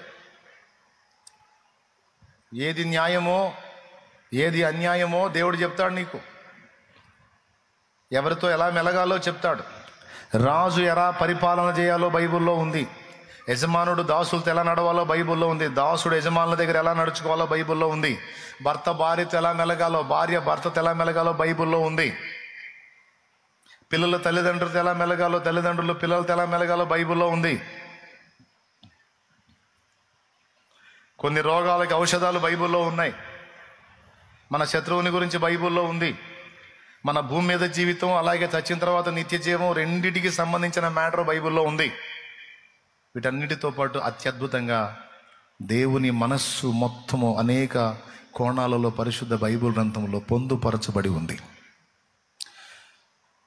ఇప్పుడు ప్రేమలేఖ తెలుసు కదా మీకు. ప్రేమలేఖ, లవ్ లెటర్.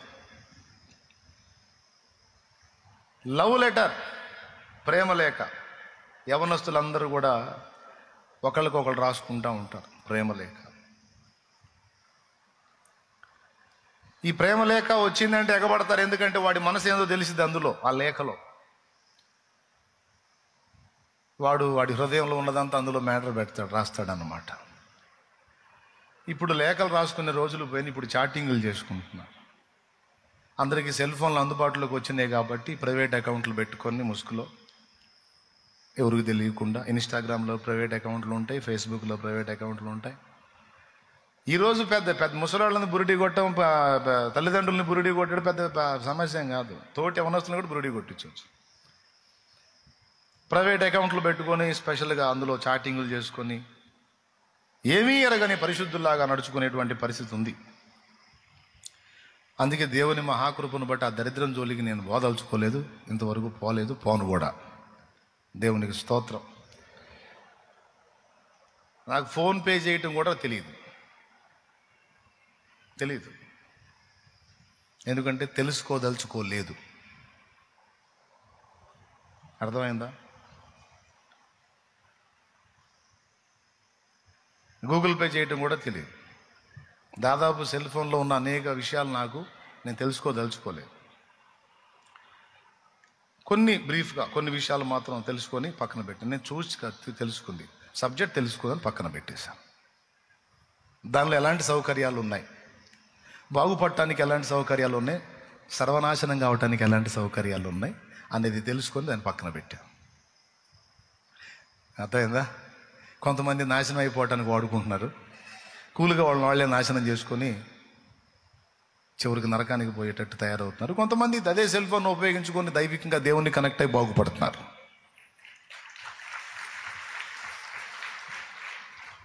పాము విషయం ఉందండి.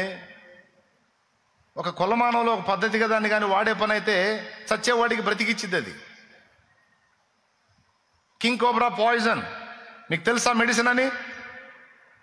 హద్దులో వాడితే, హద్దు దాటిందనుకో గుట్టుక్కుమని పోవటమేగా.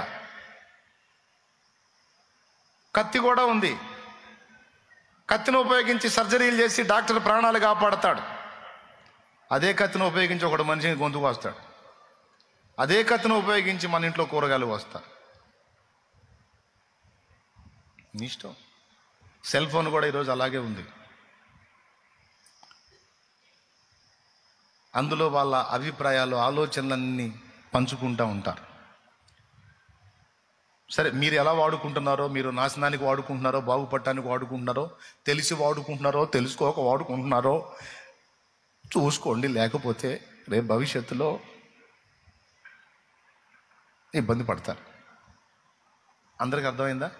ఎంతమందికి అర్థమైంది? సరే, ఇప్పుడు మనం లవ్ లెటర్ కాడికి వచ్చాం. చాటింగ్లో మ్యాటర్ పెడతారు.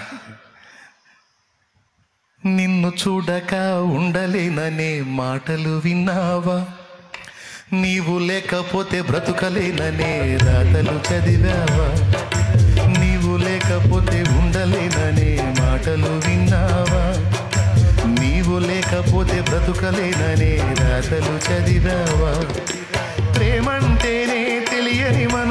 గారడి చెల్లెమ్మ.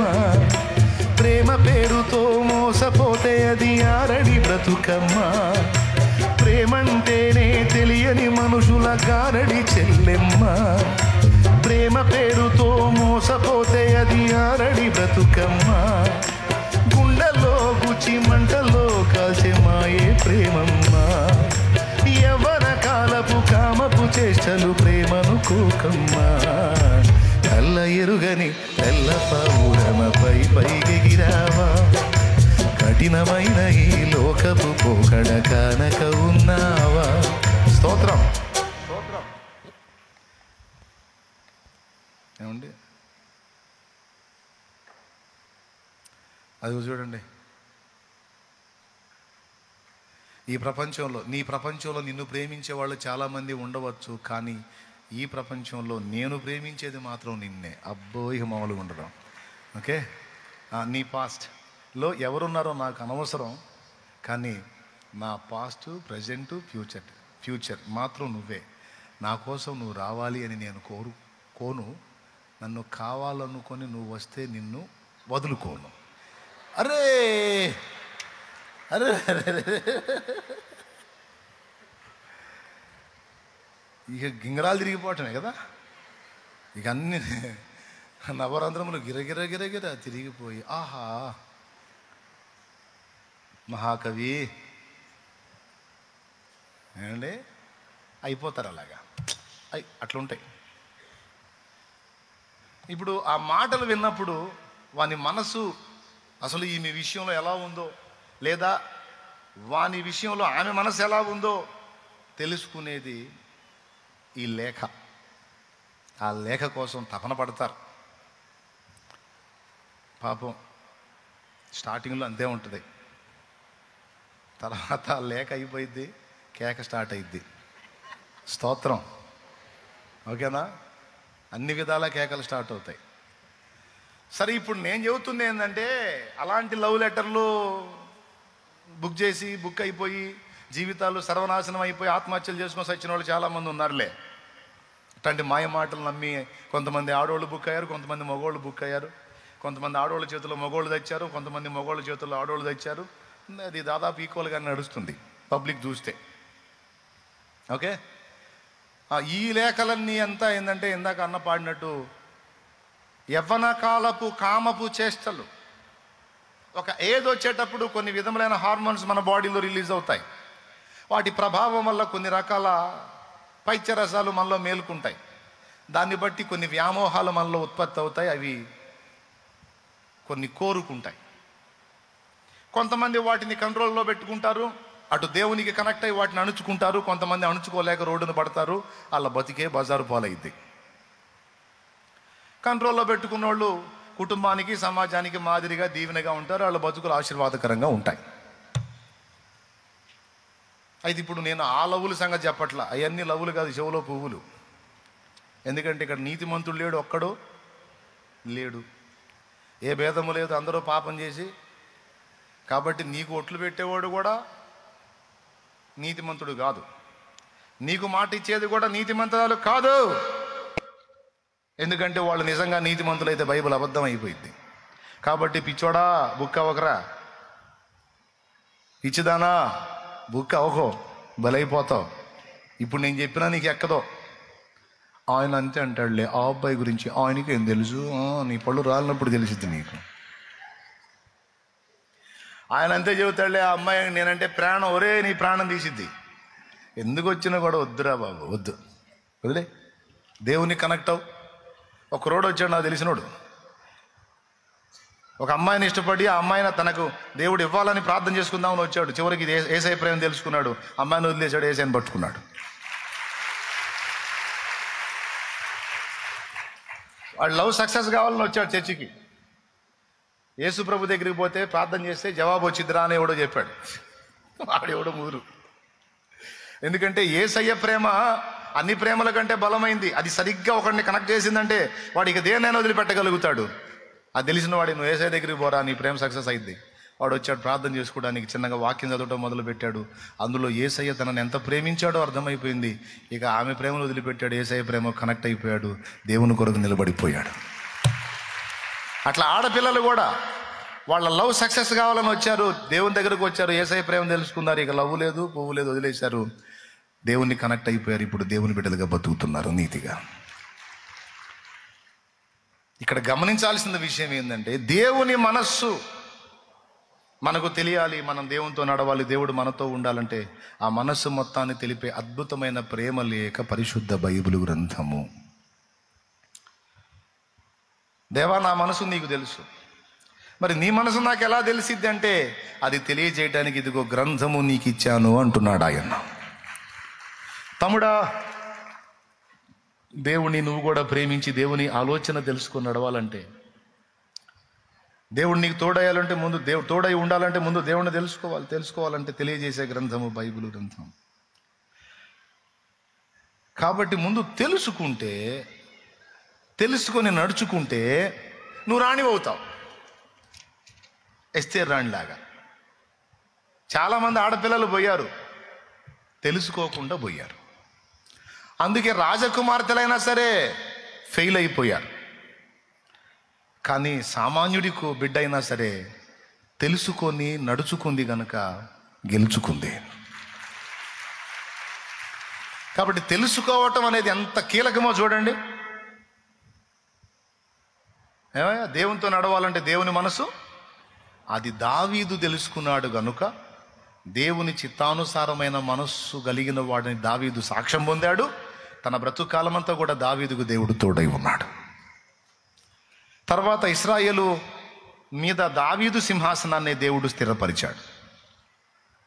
యేసయ్య కూడా, దావీదు కుమారుడా నన్ను దాటిపోకయ్యా, నజరేతు వాడ నన్ను విడిచిపోకయ్యా, దావీదు కుమారుడా నన్ను దాటిపోకయ్యా, నజరేతు వాడ నన్ను విడిచిపోకయ్యా, నీవు తప్ప నాకి లోకంలో ఎవరున్నారయ్యా, నీకు తప్ప నాలో ఎవరికి చోటి లేదయ్యా, నీవు తప్ప నాకి లోకంలో ఎవరున్నారయ్యా, నీకు తప్ప నాలో ఎవరికి చోటే లేదయ్యా. Praise the lord. అక్కడ ఏమన్నాడు? దావీదు కుమారుడా,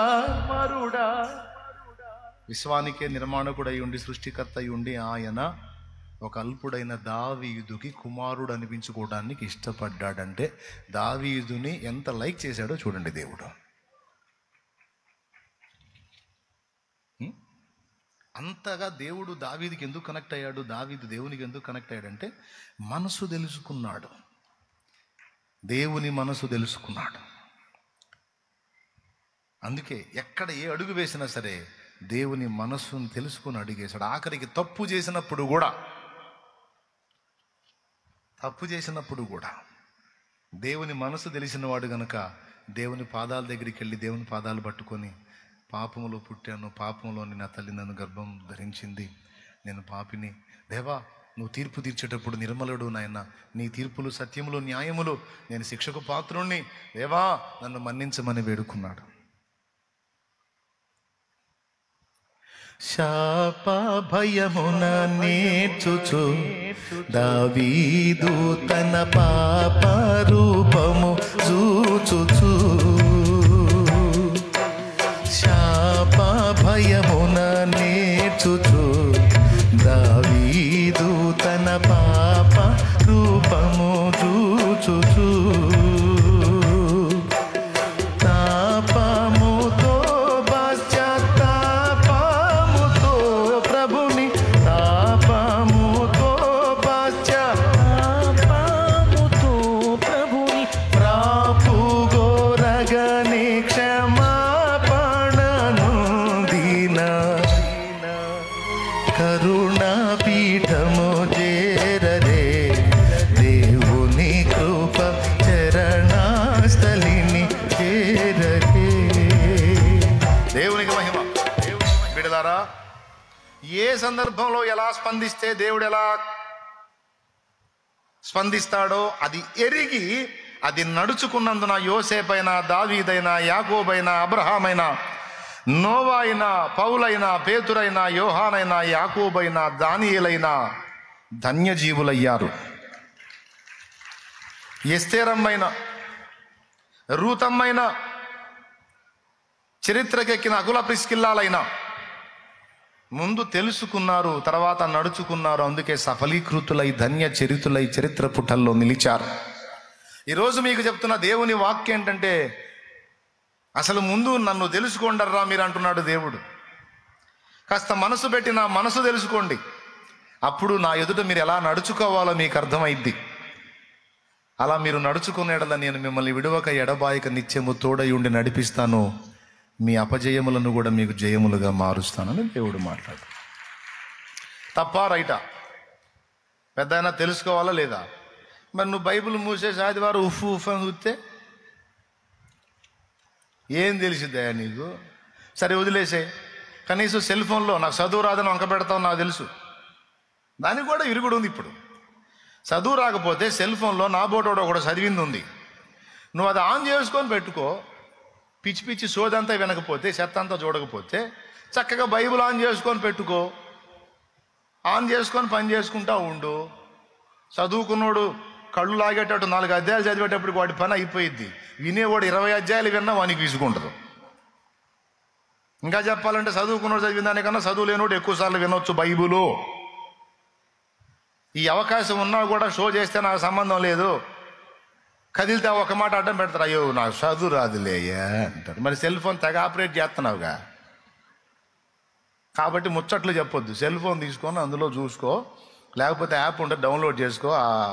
ఆ స్టాల్లో నీకు అది ఆ యాప్ ఆడియో నీకు వాళ్ళు ఎక్కించిస్తారు చక్కగా. మెమరీ కార్డులో ఉంది కదా, మన పాటలు ఉన్నాయి, వాక్యాలు ఉన్నాయి, బైబిల్ కూడా ఉంది. చెత్త చెత్త వినకపోతే అది విన్నాయా? తెలుసుకోయ్యా దేవుని మనసు. దేవుని మనసు తెలుసుకొని దేవుని కనెక్ట్ అవ్వయ్యా. అప్పుడు నువ్వు అక్షర జ్ఞానం లేకపోయినా అనేక మందికి దీవెన అవుతావయ్యా. నువ్వు బాగుపడతావు, 10 మందిని బాగు చేస్తావయ్యా. అమ్మా నువ్వు బాగుపడతావు, 10 మందిని బాగు చేస్తావురా గ్రంథం చదివితే. దావీదు ఎంతమందికి దీవెనయ్యాడు? ఎస్తేరు ఎంతమందికి దీవెనైంది? యోసేపు ఎంతమందికి దీవెనయ్యాడు? దేవుని మనసు తెలుసుకొని నడుచుకున్న వాళ్ళందరూ కూడా లక్షలాది మందికి దీవెనకరంగా, కోట్లాది మందికి దీవెనకరంగా మారిన వ్యక్తులే. నేనెవ్వరో తెలిపి నాదు జీవితమే మార్చి స్వర్గధామానికి నాకు సరైన మార్గం చూపగలవు. వేద పుస్తకమా, వేద పుస్తకమా, వేద పుస్తకమా, వేలలేని నిధి. వేద పుస్తకమా, వేద పుస్తకమా, వేద పుస్తకమా, వేలలేని. దేవునికి స్తోత్రం. సింపుల్ మెసేజ్ అండి. తెలుసుకోండి, నడుచుకోండి, గెలుచుకోండి. అయిపోయిందండి. ఏది నవ్వుతారు? నిజం. మీరు చెప్పండి ఆ 3 మాటలు. పాయింట్ నెంబర్ 1, నెంబర్ 2, నెంబర్ 3 అయిపోయి. ఇంకేం కావాలి? ఫస్ట్ ఏదైనా సరే తెలుసుకోవటానికి ముందు మనసు ఇవ్వాలి. కొంతమందిని కదిలిస్తే చాలు నా దగ్గరకు వచ్చి కూడా వాగుతూనే ఉంటారు. నేను మౌనంగా ఉంటా, ఎందుకంటే ముందు మనిషిని తెలుసుకోవాలి కదా. అరే ఆయన మౌనంగా ఉండి వింటున్నాడు, నేనే ఇంతలో వాగుతున్నాను అనుకోవాలి కదా. కొంతమంది అట్లా అనుకోరు. కొంతమంది చక్కగా తెలుసుకొని టూకీగా 4 మాటలు చెప్పేసి పాయింట్ తీసుకొని నేను చెప్పింది వింటారు. ఎక్కువ టైం కేటాయించి నేను చెప్పింది వింటారు. కొంతమంది అట్టగా అది ఇంటర్వెల్ లేకుండా ఇక చెబుతానే ఉంటారు. నాకు అర్థమైపోయింది, వాగుడు కాయ కాబోలు, ఈ మనిషికి టైం ఇవ్వటం వేస్ట్ అని ఇక నేను ఎక్కువసేపు మాట్లాడను, అక్కడి నుంచి పక్కకి వెళ్ళిపోతా. కాదు ఇంకా చెప్పి మాట్లాడాలి, నీకు మొత్తం చెప్పాలంటే నువ్వు మొదలు పెట్టగా నాకు మ్యాటర్ అర్థమైపోయింది. ఇప్పుడు నేను చెప్పేది వినాలా, కానీ వినరు. ఇక్కడ పాయింట్ ఏంటంటే నేను అన్నకి మ్యాటర్ చెప్పి అన్న ఏం చెప్తున్నాడో నేను వినాలి కదా, కొంచెం మౌనం వహించాలి కదా. కానీ అలా అడ్డు తగులుతూ ఉంటారు. అలాంటి వ్యక్తుల్ని కొంతమందిని చూశాను నేను. అది మంచి లక్షణం కాదు. వినాలి, మాట్లాడటానికి నిదానించాలి, వినటానికి వేగిరపడాలి, తెలుసుకోవాలి, నడుచుకోవాలి. మాట్లాడటానికి ఎన్ని ఇచ్చాడు? వినటానికి అంటే అర్థమైంది, 2 అంతలు విను, ఒకంత మాట్లాడని. దేవునికి స్తోత్రం. కొంతమంది అసలు మాట్లాడటానికి భయం. నాతో సంతోషం, మాట్లాడటానికి భయపడతారు. ఎందుకంటే నా సమయం విలువ వాళ్ళకి తెలుసు. ఒకవేళ మాట్లాడిన మెయిన్ పాయింట్ ఏదో నా దృష్టికి తీసుకొచ్చి ముగిస్తారు. మెచ్యూర్డ్గా ఉన్నవాళ్ళు. కొంతమందికి మొదలు పెట్టారంటే ఇక ఆపరు. తప్పు. నువ్వేదో 2 ముక్కలు చెప్పావు, ఓకే, ఇప్పుడు అన్న చెప్పేది ఏందో విను, నేర్చుకో, దిద్దుకో, అడుగులు వేయి. దేవుని దగ్గర కూడా అంతే. ప్రార్థనలో నువ్వు మాట్లాడాలనుకునే మాట్లాడేసే తర్వాత నా తండ్రి ఏం మాట్లాడుతున్నాడో ఫస్ట్ విను. కనీసం ప్రార్థన చేయబోయేటప్పుడు కూడా ముందు వాక్యం చదివి అందులో ఆయన ఏం మాట్లాడాడో తెలుసుకొని దాన్ని బట్టి ప్రార్థన చేయి. ఇది దేవునితో నడుచుకోవాల్సినటువంటి విషయం. రోగం వచ్చిందా? రోగం వస్తే ఏం చేయమన్నాడు? రిపోర్ట్ వచ్చింది, ఆ క్యాన్సర్ అనో ఏదో ఇంకొకటనో ఏదో జబ్బు, పెద్ద కంపెనీ జబ్బు అనేదో వచ్చింది. రిపోర్ట్ వచ్చిన రాగానే దేవుడు ఏం చేయమన్నాడు? అసలు దేవుని మనసు ఏం చెప్పింది? చక్కగా గదిలో పోయి తలుపులు వేసుకొని కూర్చొని ఏడవగలంతసేపు ఏడవమని చెప్పాడా? కర్చీఫ్ అంతా తడిసిపోయిన దాకా చెప్పాడా? వాక్యం ఏం చెప్పింది? రోగి అయిన వ్యక్తి ఏం చేయాలో చెప్పింది. సమస్యలో ఉన్నోడు ఏం చేయాలో చెప్పింది. ఇబ్బందుల్లో ఉన్నోళ్ళు ఏం చేయాలో చెప్పింది. శత్రు భయంలో ఉన్నోళ్ళు ఏం చేయాలో చెప్పి ప్రతి దానికి గ్రంథములో సమాధానం ఉంది. జబ్బు రిపోర్ట్ వచ్చినప్పుడు ముందు చేయాల్సిన పని ఏంటంటే, గ్రంథములో ఏం చెప్పాడంటే ఫస్ట్ మాట భయపడకుడి అని చెప్పాడు. భయపడకు అన్నాడు. రెండవది ఏమన్నా, నిన్ను స్వస్థపరచు యెహోవాను నేనే అన్నాడు. ముందు ఏం చేయాలా? వాక్యాన్ని ఆధారం చేసుకోవాలా. ఓకే, కంపెనీ జబ్బు అయితే పర్వాలేదు, దేవుడు స్వస్థపరచగల సత్తా ఉన్నవాడు. నేను దేవుని వాక్యాన్ని నమ్ముతా. వాక్యంలో ఏం చెప్పాడు? నీలో ఎవడైనా రోగి అయినట్లయితే సంఘపు పెద్దలను పిలిచి నూనె రాయించి ప్రార్థన చేయవలన, విశ్వాసహితమైన ప్రార్థన రోగిని. అట్లాగా నువ్వు రోగం వస్తే ఏం చేయాలో ఉంది. విశ్వాసాన్ని బలపరుచుకోవడానికి పాత నిబంధనలోను క్రొత్త నిబంధనలోను భక్తులు ప్రభువు చేసిన స్వస్థత కార్యాలు తరచుగా ధ్యానిస్తూ ఉంటే విశ్వాసం బలపడుతుంది. నీకు తెలియకుండానే నీ బాడీలో స్వస్థత జరిగిపోతుంది. నీవు స్వస్థత పొందడానికి బోల్డన్ని అవకాశాలు బైబిల్ గ్రంథంలో ఉన్నాయి. వైద్యుల వల్ల కాని విషయాల్లో కూడా ఎన్నో వాటికి దేవుడు అద్భుతమైన సమాధానాలు ఇచ్చి చాలామందిని స్వస్థపరిచి బ్రతికించి తిప్పుతూ ఉన్నాడు ఈ లోకంలో. నమ్మకం లేదా? విశ్వాసం లేదా? లేనప్పుడు జరగదు, ఉంటే చూస్తావు. నమ్ముట నీ చేతనైతే నమ్మువానికి సమస్తము సాధ్యమే అన్నాడు. కాబట్టి ఆ రోగం తగ్గటం సాధ్యమే, సమస్య తీరటం సాధ్యమే, తిరిగి నువ్వు నార్మల్ పొజిషన్కి రావటం సాధ్యమే. కొన్ని ఇబ్బందుల్లో నువ్వు ఇరుక్కుపోయినప్పుడు వాక్యం ఏం చెప్తుంది? కృంగిపోయి కుమిలిపోయి నిరాశలోకి వెళ్ళిపోయి అక్కడే కూలబడమని చెప్తుందా? లేదు, నేను నీకు తోడై ఉంటాను, నిన్ను ఆ స్థితి నుంచి బయటికి తీసుకొస్తానని వాక్యం చెప్పాడు కదా. యెహోవాకు అసాధ్యమైనది ఏమైనా కలదా? 100 కోటి దరిద్రాలకు అనంత కోటి ఉపాయాలు, 100 కోట్ల సమస్యలకు లెక్కలేనన్ని కోట్ల పరిష్కారాలు దేవుడి దగ్గర ఉన్నాయి. కాబట్టి వాక్యం ఏం చెప్పింది? వాక్యం ఎరిగిన వాళ్ళు స్పందించే తీరు ఒక రకంగా ఉంటుంది, వాక్యం తెలియని వాళ్ళు స్పందించే తీరు ఒక రకంగా ఉంటుంది. అందుకే ఫస్ట్ దేవుడు ఏం చెప్పాడో తెలుసుకోండి. వాక్యానికి వచ్చినప్పుడు కూడా ఆ శాలేమరాజు అనేవాడు ఏం మొత్తుకుంటున్నాడో తెలుసుకుందాం, వాడు శోపేందో కాస్త అర్థం చేసుకుందాం అనుకొని కూర్చోండి. ఆదివారం కోటం ఇప్పటిదాకా అన్నీ అయిపోయింది, ఇక వాక్యం 4 మొక్కలు ఇంటికి లేచిపోవచ్చు అన్నట్టు ముఖం పెట్టి కూర్చుంటే నీ బొంద అర్థమైద్దా? ఏమర్థమైద్ది? ఆయన ఏం చెబుతున్నాడు, దానివల్ల నాకు వచ్చే ఉపయోగం ఏంది, ఇందులో నేను బ్యాలెన్స్ చేసుకోవాల్సింది ఏంది అనేది పెట్టి మైండ్లో అది కదా ఉండాలి. అప్పుడు కదా ఎక్కేది నేను చెప్పేయి. స్తోత్రం చెప్పండి. కాబట్టి పాయింట్ నెంబర్ 1, దేవుని ఎదుట మనం ప్రవర్తించే ప్రవర్తన విషయంలో ప్రతిదీ ఫస్ట్ ఆయన ఏమనుకుంటాడో తెలుసుకొని దానికి అనుగుణ్యంగా నువ్వు నడుచుకోగలిగితే విజయము నీదే. రెండవది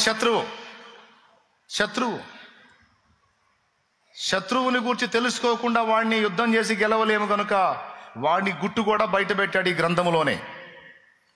శత్రువుని గురించి ఏమేమి రాసిందో, వాడు ఎన్ని రకాల ఆయుధాలు ఉపయోగిస్తాడో తరచుగా నేను వాక్యంలో చెప్తా.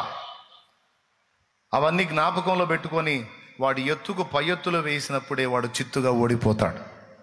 ఫస్ట్ గుర్తుపెట్టుకోవాలి, మన శత్రువు ఓడింపబడ్డాడు. మన శత్రువు గెలిచినోడు కాదు, ఓడిపోయిన వెధవ అయిపోయాడు. వాడే సైతాన్. ఎవరు వాడిని ఓడించారు? నా యేసయ్య కలువరి సిలువలో వాడిని నాశనం చేశాడు. వాడి శక్తి నిర్వీర్యమైపోయింది. ఏమండి, మంత్రశక్తులంటే భయం, దయ్యాలంటే భయం కొంతమందికి. అదే వాక్యం ఎరిగిన వాళ్ళకి భయం ఉండదు. ఎందుకు? అన్ని శక్తులకు పైన ఆయన అధికారి అని రాసుంది వాక్యంలో. అంతేకాదు, ఆయనే కాదు, మనకు కూడా శక్తుల మీద అధికారం ఇచ్చాడు. సాతాను మీద అధికారం ఇచ్చాడు, దయ్యాల మీద అధికారం ఇచ్చాడు. తెలియచావదు మనకి దడ ఎక్కువ, తెలుసుకోవటం తక్కువ, తపన ఎక్కువ, తెలుసుకోవటం తక్కువ, అందుకే దడ కూడా ఎక్కువే. నా మీద ఏందో మంత్రాలు చేసినారన్నా. ఏం చేసినారమ్మా? మంత్రాలు చేసినారన్నా. నేను అడుగుతా, బాప్తీసం పొందినవమ్మా? పొందినగానన్నా మంత్రాలు చేసినారన్నా. పిచ్చిమోహం దాన్న, బాప్తీసం పొందినప్పుడు పరిశుద్ధాత్మ నీలో ఉన్నాడు, నీ పేరు జీవగ్రంథంలో రాయబడి ఉంది. నా యేసయ్య సెలవు లేకుండా వాడు ఒకడు కాదు 100 మంది కలిసి 100 మంత్రాలు చేసిన ఒక్క వెంట్రుక కూడా పెకలించలేరమ్మా. ఇది వాక్యం చెప్తున్న సాక్ష్యమమ్మా. యేసయ్య సెలవు లేకుండా ఈగ కూడా నీ మీద వాలదమ్మా. భయపడకుడి, మీ తల వెంట్రుకలన్నీ లెక్కింపబడి ఉన్నవి. మీ తండ్రి సెలవు లేక వాటిలో ఒకటైనా కదలని చెప్పాడమ్మా. అది అబద్ధమమ్మా, సాక్షాత్ యేసయ్యే చెప్పాడమ్మా. అంతేకాదమ్మా, శత్రు బలమంతటి మీద మీకు అధికారం ఇస్తానని లోకాసు వార్త 10లో చెప్పాడమ్మా. ఇదిగో నా నామమున మీరు దయ్యములను వెళ్ళగొట్టుదరని మార్కు 16:16లో చెప్పాడమ్మా. అపవిత్రాత్మల మీద మీకు అధికారం అని మత్తయి సువార్త 10లో చెప్పాడమ్మా. మార్కు సువార్త 3:13లో చెప్పాడమ్మా. ఇవన్నీ చదువుకోకుండా నువ్వు దడుచుకుంటే ఎట్టమ్మా? అసలు ముందు ఇందును గూర్చి లేఖనం ఏమి చెప్పుచున్నది అని తెలుసుకోమ్మా, తెలుసుకోయ్యా. నేను ఒక మంచి సందేశం ఇస్తున్నా ఈరోజు. ఎంతమంది నిద్రమోహం వాళ్ళు ఉన్నారో, ఎంతమంది తెలివిగల వాళ్ళు ఉన్నారో ఇక తర్వాత మీరే తెలుసుకోవాలి. స్తోత్రం. మళ్ళీ చెబుతున్నా, ఎంతమంది నిద్రమోహం వాళ్ళు ఉన్నారో, ఎంతమంది ఎస్తేర్లాగా వివేచన కలిగి చురుకైన వాళ్ళు ఉన్నారో మీరే తెలుసుకోవాలి. ఈ సందేశం మాత్రం చాలా విలువైంది. ఏంటంటే, దేవుని ఎదుట తెలుసుకొని నడుచుకునుట, శత్రువు యొక్క సంగతి కూడా తెలుసుకొని నడుచుకునుట. వాడు బలవంతుడా బలహీనుడా? శత్రువు బలవంతుడా బలహీనుడా? మన శక్తితో పోల్చుకుంటే బలవంతుడు, కానీ మనకు తోడై ఉన్న ప్రభు శక్తితో పోల్చుకుంటే వాడు ఓడిపోయిన వాడు, బలహీనుడు, నిష్ఫలుడు. ప్రభు ఆత్మ మనలో ఉన్నది కాబట్టి చెప్తున్నాడు, లోకములో ఉన్నవాని కంటే మీలో ఉన్నవాడు బలహీనుడు అన్నాడా? గొప్పవాడు. ఎవరున్నారు నీలో? నీతోనే ఉండాలని, నీతో ఏకం అవ్వాలని నా ఆశయ్యా. నీతోనే ఉండాలని, నీతో ఏకం అవ్వాలని నా ఆశయ్యా. నాతో సదాకాలం ఉండుటకు పంపబడిన వాడ ఇప్పుడే దిగిరమ్మయ్యా. నాతో సదాకాలం ఉండుటకు పంపబడిన వాడ ఇప్పుడే దిగిరమ్మయ్యా.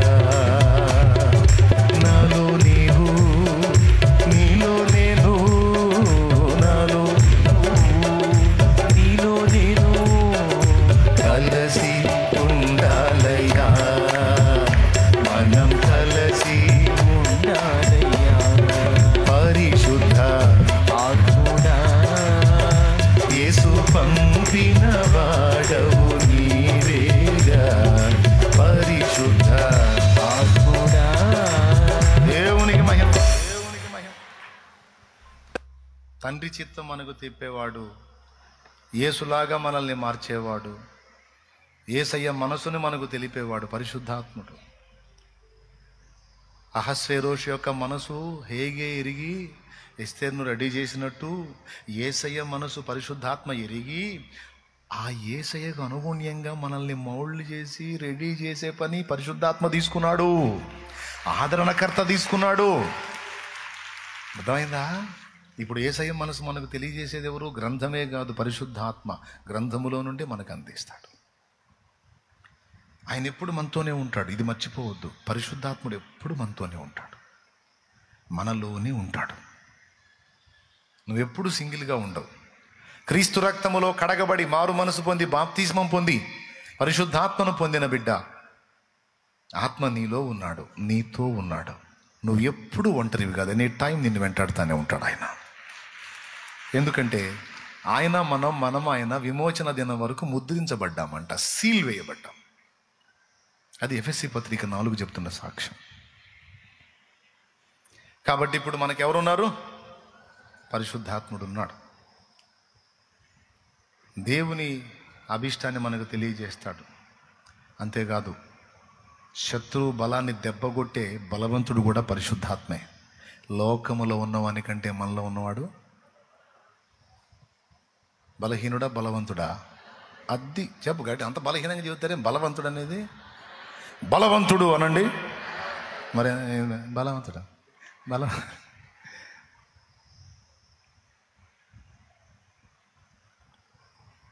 ఫస్ట్ ఎవరి గురించి తెలుసుకోవాలి?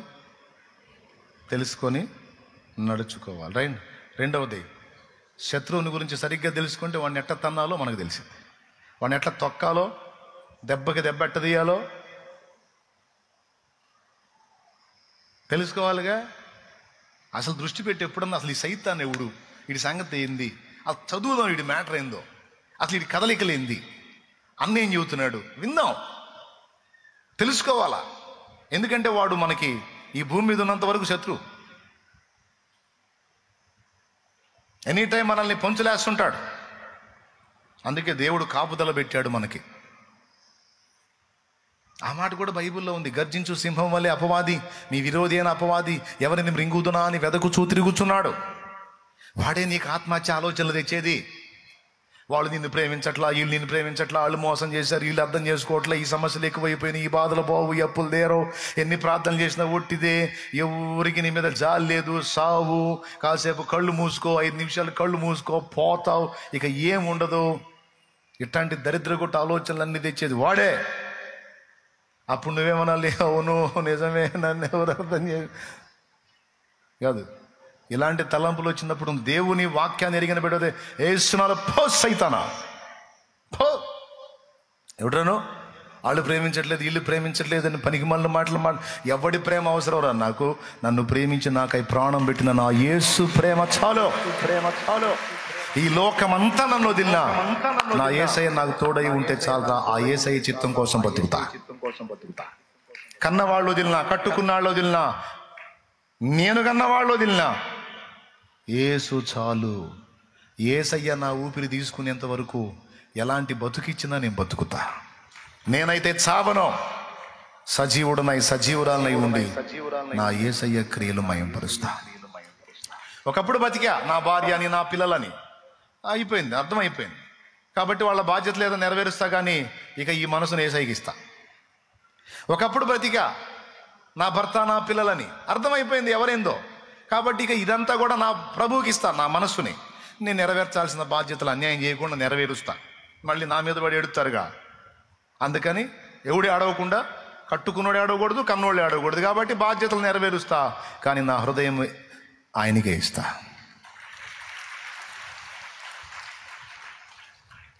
ఇంతసేటు మరి నువ్వు కష్టపడుతున్నావు, మరి నిన్ను ఎవరు పట్టించుకోవట్లేదు. ఏడిచారు వాళ్ళు. పట్టించుకుంటే అంత, పట్టించుకోకపోతే అంత. నా దేవుడు ఒకడు మెచ్చుకుంటే చాలు నాకు. ఓకేనా? లేకపోతే ప్రాణం పోయిద్దమ్మా. వాడు మానసిక ఒత్తిడి తీసుకొచ్చి మెంటల్ ట్యాంకులు కుప్పలు కుప్పలుగా అవుతున్నాయంటే కారణం అదే. సాతాను ప్రేరణకు లొంగిపోయి దేవుణ్ణి ఎరిగిన వాళ్ళు కూడా కొంతమంది చావడానికి కారణం అదే. సాతాను కొన్ని టైమ్స్లో ఎంటర్ అవుతాడు, కొన్ని సిచ్యువేషన్స్లో ఎంటర్ అయ్యి మనల్ని ఆ ప్రెజర్లోకి తీసుకెళ్తాడు. కొంతమంది ఆవేశపడి వెంటనే నిర్ణయం తీసుకొని చచ్చిపోతాడు. చచ్చిపోతే అయిపోయిందా? తీర్పులోకి వస్తారు. దేవుడు జడ్జిమెంట్ చేసినప్పుడు నరకానికి కూడా పంపొచ్చు. కాబట్టి మైండ్ దగ్గర పెట్టుకోండి. చావటం పెద్ద ఈజీ, పెద్ద కష్టమే కాదు, ఈజీగా చావచ్చు. 5 నిమిషాలు కళ్ళు మూసుకుంటే చావచ్చు. సైతాన్ని కూడా అదే సలహా చెబుతాడు, 5 నిమిషాలు కళ్ళు మూసుకో, ఈజీగా చావచ్చు. 5 నిమిషాలు కళ్ళు మూసుకుంటే అయిపోయింది. ఏంది ఇక్కడ సినిమా అయిపోయింది, ఇక అక్కడ సినిమా స్టార్ట్ అయింది. ఎందుకు? అవసరమా? అవసరంలా. ఆయన ఉన్నాడు. ఈరోజు కాకపోతే రేపు, రేపు కాకపోతే ఈ జీవిత యాత్ర ముగింపు. అసలు ఈ లోకంలో ఉన్నంత వరకు మనకు ఆన్సర్ అయిపోయినా మనకు నిత్య బహుమానం, నిత్యత్వం అక్కడ ఉంది. కాబట్టి ఎన్ని శ్రమలు చుట్టుముట్టినా, పరిష్కారం వచ్చినా రాకపోయినా అధైర్యపడొద్దు. రోషము కలిగి సాతానుకు స్థలం ఇవ్వకుండా వాడిని ఎదిరించి పోరాడు. వాడు తెచ్చే ప్రేరణలు గుర్తుపట్టు. నువ్వు నీతి నియమాలంటే కష్టం. శాలేమన్న చెప్పాడుగా, అధికంగా నీతిమంతుడివై ఉండొద్దు, నీతిమంతురాలవై ఉండొద్దని, కాబట్టి పాపం చేసే అంటాడు. అన్నీ చెప్పాడుగా వాక్యంలో, అధికంగా నీతిగా ఉండొద్దని. అంటే అర్థమైంది, అప్పుడప్పుడు పాపం చేసుకోమనేగా. వాడు దుర్మార్గుడు వాక్యాన్ని వంకర తిప్పుతాడు. ఈ ఐడియాలు నీకే వస్తుంటాయి. ఒక దారి అవుతావు, జాగ్రత్త. పాపం చేయమనే ప్రేరణ వస్తే అది సాతాను నుండి వస్తుంది. దేవుని ఆత్మ అయితే అది నీకు ఇవ్వడు. గుర్తుపట్టి ఆ ప్రేరణలను అంచుకొని దేవుని వైపు తిరిగి బ్రతుకు. వాడిని చంపేయి, వాడు తెచ్చే ఆలోచనలు చంపేయి. ఏమన్నా అర్థమవుతుందని నేను చెప్పేది? ఇవన్నీ నువ్వు చేయాలి అంటే ముందు వాడి గురించి తెలుసుకొని ఉండాలి. అందుకే నీ శత్రువుని గురించి నీకు గ్రహింపు ఉండాలి. అంతకంటే ముందు దేవుని గురించి. రైట్. 2. మూడవది, సమాజంలో మనుషుల మధ్యలో నువ్వు వ్యవహరిస్తున్నావు.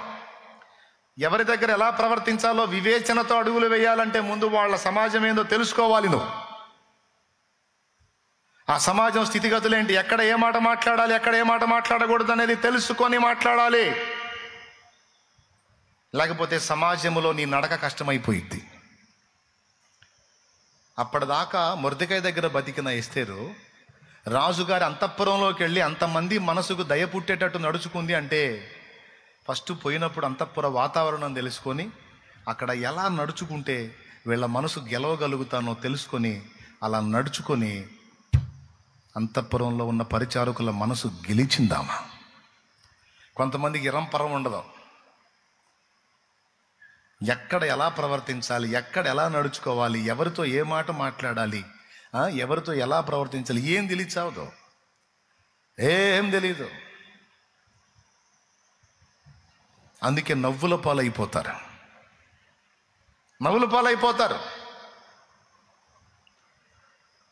కష్టార్జితం సంపాదిస్తారు, దాన్ని ఎలా రొటేట్ చేసుకోవాలి, ఎలా డెవలప్ చేసుకోవాలో తెలియదు. కొంతమంది డబ్బులు 4 లక్షలు రాగానే పల్లెటూరులో తీర్చి మొదలు పెడతాడు ఇల్లు. దేవుడు ఆశీర్వదించాడు, 4 లక్షలు ఇచ్చాడా, ఇచ్చినప్పుడు ఆ 4 లక్షలు ఇంకో 4 లక్షలు అయ్యేటట్టు దాన్ని ఎలా ఉపయోగించాలి, ఏ విధంగా దాని నుండి మనం రాబట్టాలనేది తెలియదు. 4 లక్షలు రాగానే మొదలు పెడతాడు, తీసి పెద్ద ఇల్లు మొదలు పెడతాడు. అది పట్టణంలో అయినా పల్లెటూరులోనైనా మొదలుపెట్టి 4 లక్షలకి ఇంకో 4 లక్షలు అప్పు చేస్తాడు. 8 లక్షలు పెట్టి ఇల్లు కట్టి ఇంట్లోకి వెళ్తాడు. అదే 10 లక్షలు పెట్టి కట్టిన ఇంటిని కిరాయికి తీసుకుంటే, వినయ్యా, కిరాయికి తీసుకుంటే 3 ఏళ్ల కిరాయికి 10 లక్షలు ఇల్లు వచ్చింది. 3,000 కిరాయికి 10 లక్షలు పెట్టి కట్టిన ఇంటికి నువ్వు అంతకుమించి ఎక్కువ కిరాయి ఇవ్వాల్సిన అవసరం 2,500 3,000 లోపు వచ్చేస్తుంది. వచ్చిద్దా రాదా? తెలివిగలవాడు ఏం చేస్తాడో తెలుసా? అదే ఇంట్లో ఉంటాడు కానీ కిరాయికి ఉంటాడు. ఈ 4 లక్షలు ఏం చేస్తాడు తెలుసా? బ్యాంకులో వేసాడు అనుకో. ఉదాహరణకి రూపాయి వడ్డీ కాడికి వేసుకున్నా 1,00,000కి 1,000 కాడికి 4 లక్షలకి 4,000, 2,000 అద్దె పడేస్తాడు, 2,000 ఇంటి ఖర్చుకు వాడుకుంటాడు. అంటే 4 లక్షలతో ఇల్లు కాదులే, ఎగ్జాంపుల్గా చెప్తున్నా. ఒక 20 లక్షలు అండి, ఒక ఒక ఒక చక్కని ఇల్లు కట్టాలంటే ఒక 20 లక్షలు, 20 లక్షలు పెట్టి ఇల్లు కట్టి అందులో కొంత సొంతం కొంత అప్పు ఎచ్చులకి కడతాడు. ఇక అప్పు తీర్చలేక చస్తుంటాడు. ఆ ఇంట్లో మనశ్శాంతి ఉండదు, వడ్డీలు పెరిగిపోతూ ఉంటాయి. తెలివైనోడు ఏం చేస్తాడు తెలుసా? 20 లక్షల ఇంటిని కిరాయికి తీసుకుంటాడు. 4,000 పడేస్తే 20 లక్షలు ఇల్లు వచ్చింది. కిరాయికి వచ్చిద్దా రాదా? చెప్పండి, వచ్చిద్దా రాదా? ఏమొచ్చింది? 20 లక్షలు పెట్టి కంటిన ఇంటికి 4,000 కంటే ఎక్కువ కిరాయి ఇస్తారా? 4,000 ఎక్కువ నేను ఇప్పిస్తారా? 20 లక్షల ఇంటిని 4,000కి ఇప్పిస్తా కిరాయికి. అదే ఎక్కువ. మళ్ళీ ఇంట్లోకి వెళ్ళిన తర్వాత ఏ సమస్య వచ్చినా ఫోన్ చేయొచ్చు ఇంటి ఓనర్కి. నెల అద్దె తీసుకుంటాడు, కానీ సచ్చినట్టు మోటార్ చెడిపోయినా బాగు చేపిస్తాడు, సెప్టిక్ ట్యాంక్ నిండినా క్లీన్ చేపిస్తాడు, అన్నీ చేపిస్తాడు. ఎక్కడ వాటర్ లీకేజ్ వచ్చినా సొంత ఇల్లు అనుకు అన్నీ మనమే చేసుకోవాలి. అద్దె ఇల్లు అనుకో ఫోన్ చేస్తే చలాడు వచ్చి చేపిస్తాడు. ఓనరే బానిస అవుతాడు. స్తోత్రం, హల్లెలూయా.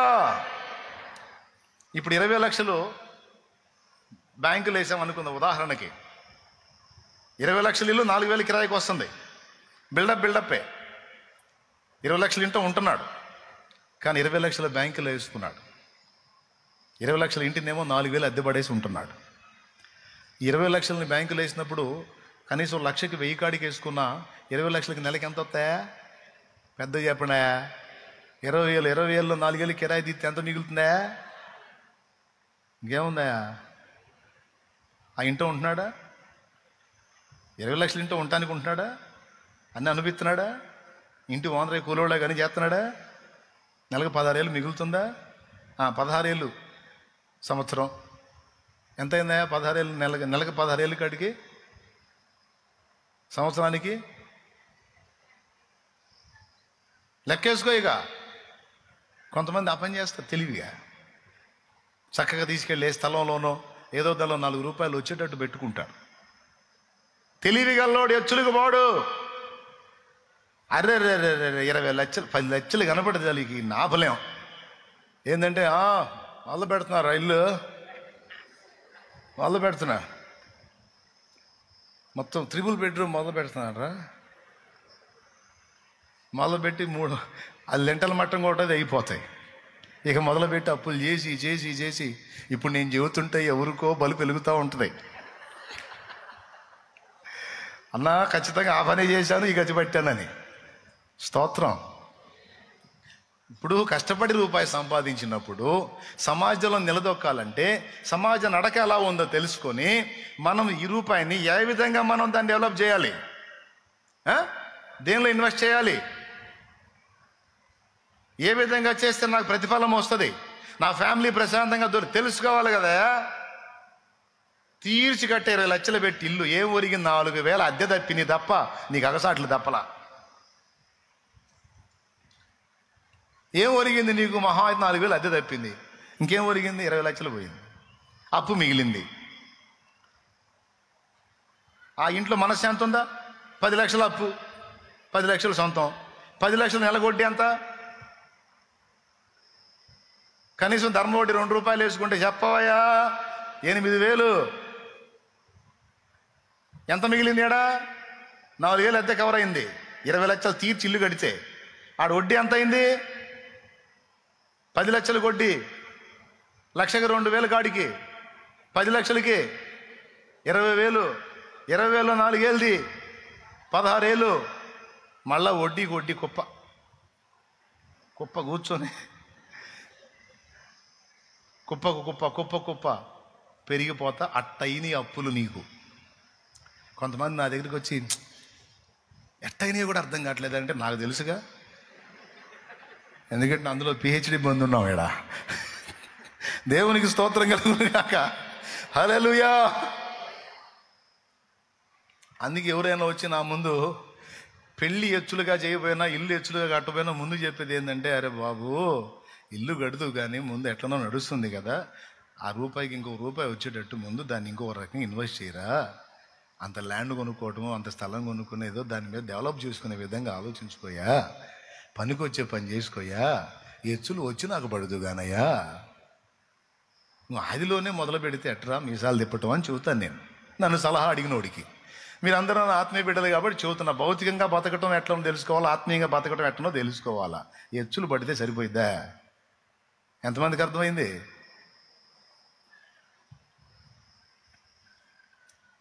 ఎక్కడెక్కడ అప్పులు తీసుకొచ్చి ఎచ్చులు పడి పెళ్లి చేస్తారు కొంతమంది. వచ్చిన వాళ్ళు తినిపోతారు. నువ్వు ఎంత పెళ్లి చేసినా జయలలిత కొడుకు పెళ్లిలా చేస్తావా? ఏమయ్యా, కార్డు కాల్చినా కూడా 4,000 రూపాయలు బంగారం వచ్చిందంట. ఆమె కార్డు ఇస్తే ఆ కార్డు కాల్చి 5,000 రూపాయలు బంగారం వచ్చిందంట.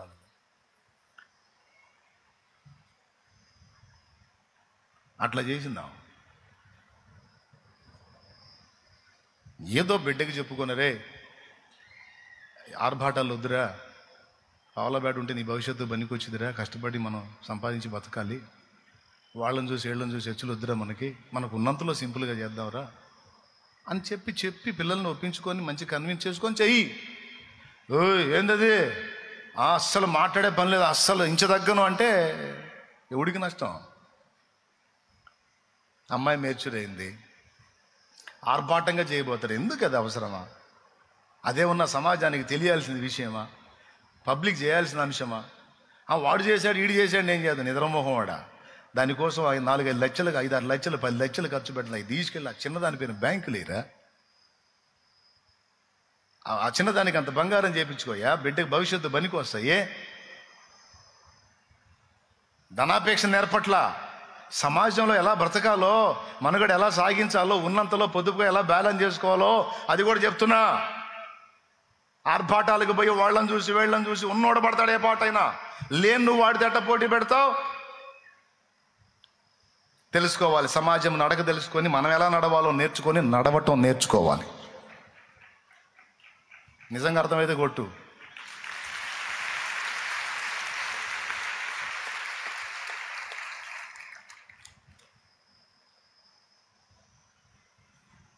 మూడైపోయినాయి. మనుషుల ముందు ఎలా ప్రవర్తించాలో, ఎలా నడుచుకోవాలో, కొన్ని స్థితిగతుల్లో ఎలా వ్యవహరించాలో, సమాజంలో సమస్యలు వచ్చినప్పుడు ఏ విధంగా ప్రవర్తించాలో ముందు సమాజాన్ని చదవాలి బిడ్డ. సమాజం పోకడ చదవాలి. తెలుసా? అర్థమైందని చెప్పింది. 4వది, సంఘములో ఎలాగ ప్రవర్తించాలో ముందు సంఘాన్ని చదవాలి. సంఘం గురించి ఏం చెప్తుంది గ్రంథం?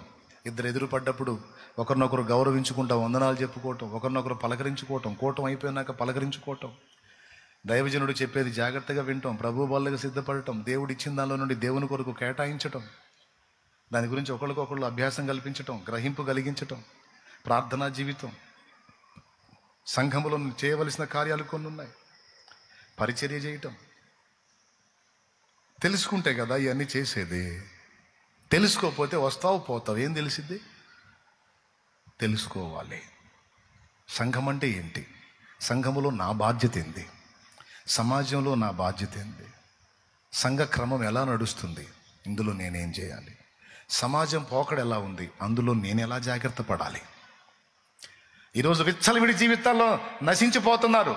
ఆ సమాజంలో నువ్వు ఉన్నావు, నువ్వు కూడా వాళ్ళతో కలిసిపోతావా? నో. దాని నడక నీకు అర్థమైంది కనుక దాని పోకడ నువ్వు పోవటానికి వీల్లేదు. భౌతికంగానే కాదు, ఇందాక చెప్పినట్టు ఆత్మీయంగా కూడా జాగ్రత్తగా ఉండాలి. లోతు దినముల్లో, నోవా దినములు ఎలాగుంది అలాగుందన్నాడు. కాబట్టి సమాజ పోకడ భయంకరంగా ఉంది కనుక దాని పోకడ నువ్వు పోవద్దు. దానికి వ్యతిరేకంగా నువ్వు పోరాడి గెలవాలి. గెలవాలంటే దాని పోకడ తెలుసుకోవాలిగా,